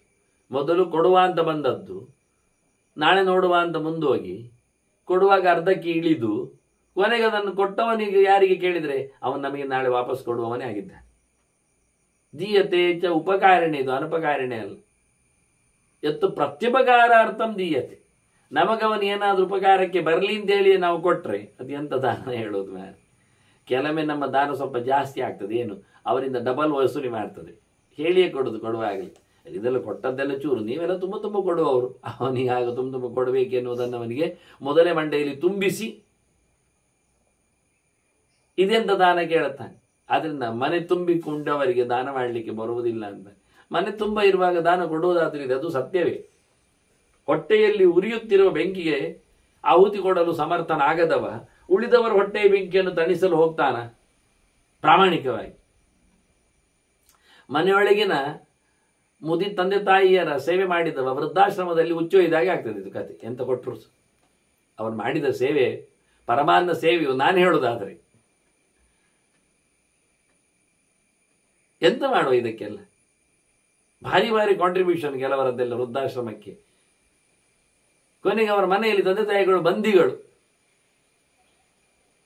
ಜೀವ ಬಿಟ್ಟಾಗ ಬೊಬ್ಬೆ ಹೊಡೆದು ಸತ್ತವರೆಲ್ಲ. ಹಾಗೆ ಸಣ್ಣ ಪುಟ್ಟ ಮನೆ ಮಂದಿ ಮಕ್ಕಳೆಲ್ಲ ಇದ್ದಾಗ ಅವರ ಕರುಳು ಚುರುಕು ಕೇಳಿಕೊಂಡು ಇವನ ದಾನ ಎಲ್ಲ ಸೇವೆ ಹೊರಗೆ ಹೋಗ್ತದ? ಆಗುವುದಿಲ್ಲ. ಇವ ಅದನ್ನು ಹೇಳಿದ್ದು, ಕುಟುಂಬ ಗಟ್ಟಿ ಮಾಡಿಕೊಂಡವ ಮಾಡುವುದು ಕೆಲಸ ಭಾರಿ ಕಷ್ಟ ಉಂಟು ಅಂತ. ಒಂದು ಹೆಣ್ಮಗಳು ಮಕ್ಕಳಿಲ್ಲ ಹೇಳಿಕೊಂಡು ಒಂದು ಗುರುಕುಲಕ್ಕೆ ಹೋಗಿ ಬೊಬ್ಬೆ ಹೊಡೆದ್ಲು. ಗುರುಗಳು ಹೇಳಿದರು, ನಿನಗೆ ಮಕ್ಕಳು ಆಗ್ತದೆ, ನೀನೊಂದು ಡಬ್ಬಿ ಉಂಡೆ ತಂದು ಬಿಡಿ ಇಲ್ಲಿಗೆ ಹೇಳಿ. ಭಾರಿ ಖುಷಿಯಲ್ಲಿ ಉಂಡೆ ತಂದ್ಲ ಅವಳು ಒಂದು ಡಬ್ಬಿ. ಆನಂತರ ಎಂತ ಗುರುಗಳೇ ತಂದಿದ್ದೇನೇನು ಮಾಡ್ಬೇಕು ಹೇಳಿದ್ರು. ಅಲ್ಲಿ ಕೂತ್ಕೋ, ಈ ಕ್ಲಾಸ್ ಆಗ್ತಾ ಉಂಟು ಈಗ, ಆ ಡಬ್ಬಿ ಉಂಡೆ ನೀನು ತಿಂದು ಬಿಡುವ ಹೇಳಿದರು. ಅವಳು ತಿಂದು ಒಂದೊಂದೇ ಮುರಿದು ತಿಂದು ಪೂರ ಡಬ್ಬಿ ಖಾಲಿ ಆಯಿತು. ಮತ್ತೆ ಗುರುಗಳ ಹತ್ರ ಹೇಳ್ತಾರೆ, ಗುರುಗಳೇ ಉಂಡೆ ಪೂರ ಖಾಲಿ ಆಯ್ತು, ಒಳ್ಳೇದಾಯ್ತು, ಮನೆಗೆ ಹೋಗೊಂದು. ಮತ್ತು ಮಕ್ಕಳು ಈ ಜನ್ಮ ಅಲ್ಲ ಇನ್ನು ಯಾವ ಜನ್ಮದಲ್ಲಿ ಆಗುವುದಿಲ್ಲ ಅಂದರು. ಯಾಕೆ ಕೇಳಿಲ್ಲ? ಈ ಎಲ್ಲ ಮಕ್ಕಳು ನೋಡು ನಿನ್ನೆದ್ರು ನೋಡ್ತಾ ಇದ್ದಾರೆ, ಅವರಿಗೆ ಒಂದು ಕೊಡದೆ ನೀನು ತಿಂದಿಯಲ್ಲ, ಇದು ನಿನ್ನಲ್ಲಿ ತಾಯ್ತನ ಇಲ್ಲ ಅಂತ ಹೇಳ್ತದೆ ಅಂತ. ಕಷ್ಟ ಅಲ್ವಾ? ತಾಯ್ತನವನ್ನು ಬೆಳೆಸಿಕೊಳ್ಳುವುದು ಎಷ್ಟಾದರೂ ಮತ್ತೆ ಅಲ್ಲಿಗೆ ಬಂದು ಬೀಳ್ತದೆ. ಹೆತ್ತಬ್ಬೆ ಅಲ್ವಾ ಅಂತ ಹೇಳಿ ಅವಳು 100ಕ್ಕೆ 100 ಸೋಲ್ತಾಳೆ. ಕತೆ ಸಾಕ ನಿಮಗೆ? ದುರ್ಯೋಧನನದ್ದು, ಧೃತರಾಷ್ಟ್ರ ಗಾಂಧಾರಿಯರ ಪರ್ಬ ಎಷ್ಟು ಗಮ್ಮತ್ತಾಯ್ತು ನೋಡಿ. ಬಾಯಿ ಬಿಟ್ಟು ಹೇಳ್ತಾನೆ ವಿದುರ, ಭಿಕ್ಷುಕವು ವಿಚರಿಷ್ಯೇತೆ ಅಂತ. ನೋಡು ಮಗ ಹೇಳಿ ದುರ್ಯೋಧನಾದಿ ಹೇಳ್ತಾರೆ, ನೀವು ಹೋರಾಡ್ತೀರಿ, ಸೊಂಟ ಮುರಿದು ಸಾಯ್ತೀರಿ, 100 ಜನ ಇರುವುದಿಲ್ಲ, ತಂದೆ ತಾಯಿಗಳು ಕುರುಡರು ಉಳಿತಾರೆ. ಹಸ್ತಿನಪುರದ ಅರಮನೆಯಲ್ಲಿ ಗೆರಟೆ ಹಿಡಿದು ಭಿಕ್ಷೆ ಬೇಡ್ತಾ ನಿಲ್ತಾರೆ, ಪರಿಸ್ಥಿತಿ ನೀವು ತಂದು ಹಾಕ್ತೀರಿ, ಅರ್ಥ ಮಾಡಿಕೊಳ್ಳಿ ಅಂತಾನೆ.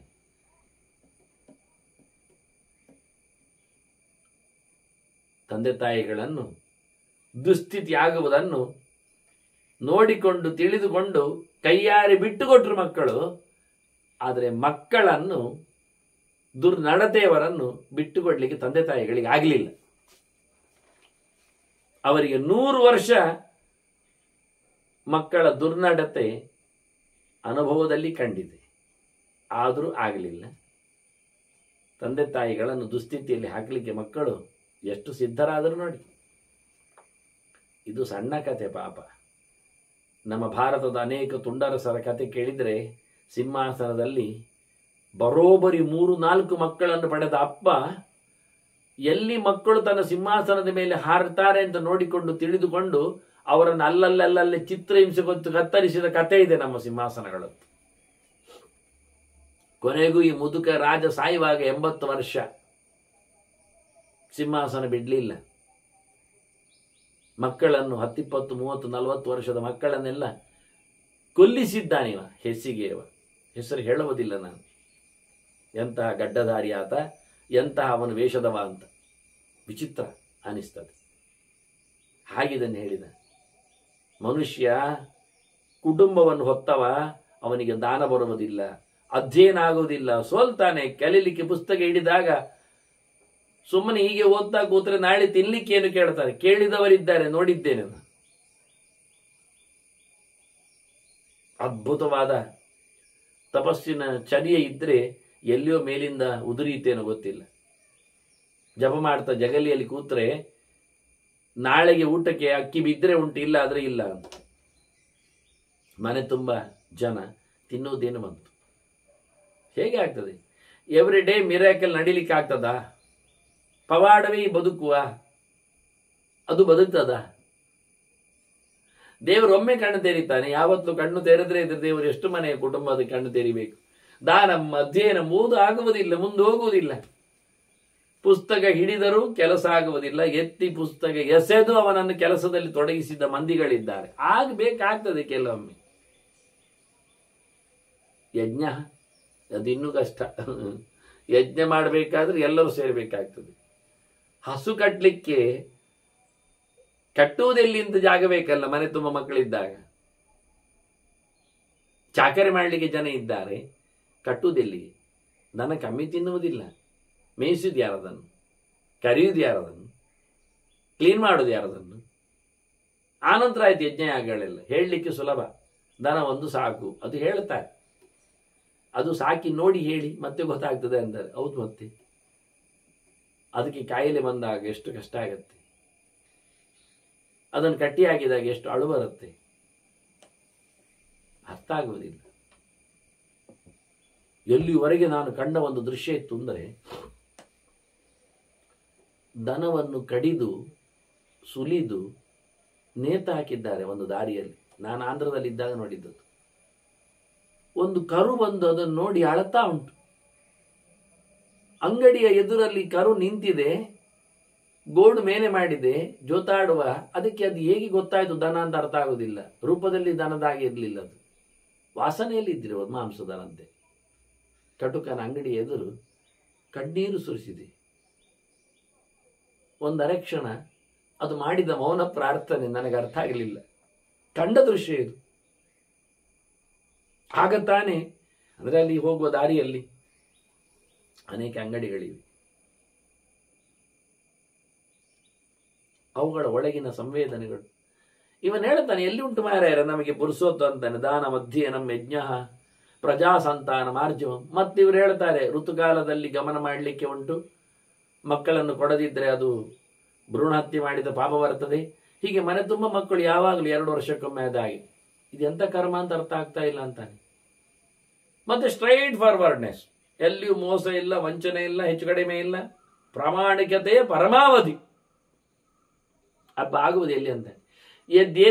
ಯದ್ದೇತದೇವಂ ಕೃತ್ವಾಪಿ ನ ವಿಮೋಕ್ಷೋಸ್ತಿ ಕಸಿ. ಇಷ್ಟೆಲ್ಲ ಕಷ್ಟಪಟ್ಟು ಮಾಡಿಕೊಂಡು ಹೋದ್ರು, ಕಷ್ಟ ಉಂಟೇಳಿ ಮಾಡಿದಪ್ಪ, ವಿಗ್ರಹಗಳು ಬಂದರು ಸಹ ಎಲ್ಲ ಮಾಡಿ ಹೋದ್ರು, ಒಂದು ಮೋಕ್ಷ ಆಗ್ತದೆ ಗ್ಯಾರಂಟಿ ಇಲ್ಲ. ಸರಿ ಕಟ್ಟಿನಲ್ಲಿ ಮೋಕ್ಷ, ಇಲ್ಲಿಂದ ಬಿಡುಗಡೆ ಆಗ್ತದೆ, ಸತ್ತೋಗ್ತಾನಷ್ಟೇ. ಮತ್ತೆಂದು ದಿಕ್ಕರ್ತಾರಂಚ ಕಾರ್ಯಂಚ ಶ್ರಮಶ್ಚಾಯಂ ನಿರರ್ಥಕ. ಒದ್ದಾಡಿತ್ತೇ ಬಂತು ಮಾರಾಯ, ಮಾಡುವುದು ಬೇಡ, ಮಾಡಿದವನು ಬೇಡ, ಹಾಳಾಗಿ ಹೋಗ್ಲಿ ಅಂತ ನೀವು. ನಾಸ್ತಿಕ್ಯವನೆಯ ಚಸ್ಯಾತ್ ವೇದಾನ ಪೃಷ್ಠತಕ್ರಿಯ. ವೇದ ಹೇಳಿ ಅದನ್ನು ಬೆನ್ನಿಟ್ಟು ಮಾಡುವ ಕೆಲಸದಿಂದ ನೋಡ್ಲಿಕ್ಕೆ ಹೋದ್ರೆ ಇದೆಲ್ಲ ಬಿಟ್ಟದ್ದೇ ಬೇಡಿದ್ದೆ ಅಂತ ಅನಿಸ್ತದೆ. ಎದಸ್ಯ ಅನಂತಿಮಿಚ್ಛ. ಇದಕ್ಕೆಲ್ಲಿ ಅದು ಕೊನೆ ಉಂಟ? ಇಲ್ಲಿ ಒಂದು ಮೋಕ್ಷ ಉಂಟ? ಏನು ಫಲ ಇದೆ ಹೇಳು ಮಾರಾಯ, ನಾನು ಅದನ್ನು ಕೇಳಬೇಕು. ಯಥಾತೇ ವಿದಿತೋ ಮೋಕ್ಷಂ ತಥ ಇಚ್ಛಾಮಿ ಉಪಶಿಕ್ಷಿತು. ನಿನ್ನ ಹತ್ತಿರ ನಾನು ಕೇಳಲಿಕ್ಕೆ ಕೂತಿದ್ದೇನೆ, ಕತೆ ಹೇಗಿದೆ, ವೇದದಿಂದ ಮೋಕ್ಷವನ್ನು ಪಡೆಯುವ ಬಗೆ ಹೇಗೆ ಅಂತ ಕೇಳುತ್ತೇನೆಂದಿದ್ದಾನೆ. ಅದಕ್ಕೆ ಉತ್ತರ ಮತ್ತೆ ಕಪಿಲ ಕೊಡ್ತಾನೆ. ಚಂದವಾದ ಪ್ರಶ್ನೆಗಳೆಲ್ಲ ಬಂದಿವೆ ಶಿವರಶ್ಮಿಯಿಂದ. ಅದರ ಮತ್ತೆ ಚಿಂತನೆ ಮಾಡುವ. ವಂದನೆಗಳೊಂದಿಗೆ ಶ್ರೀಕೃಷ್ಣ ನಾರಾಯಣ ನಾರಾಯಣ.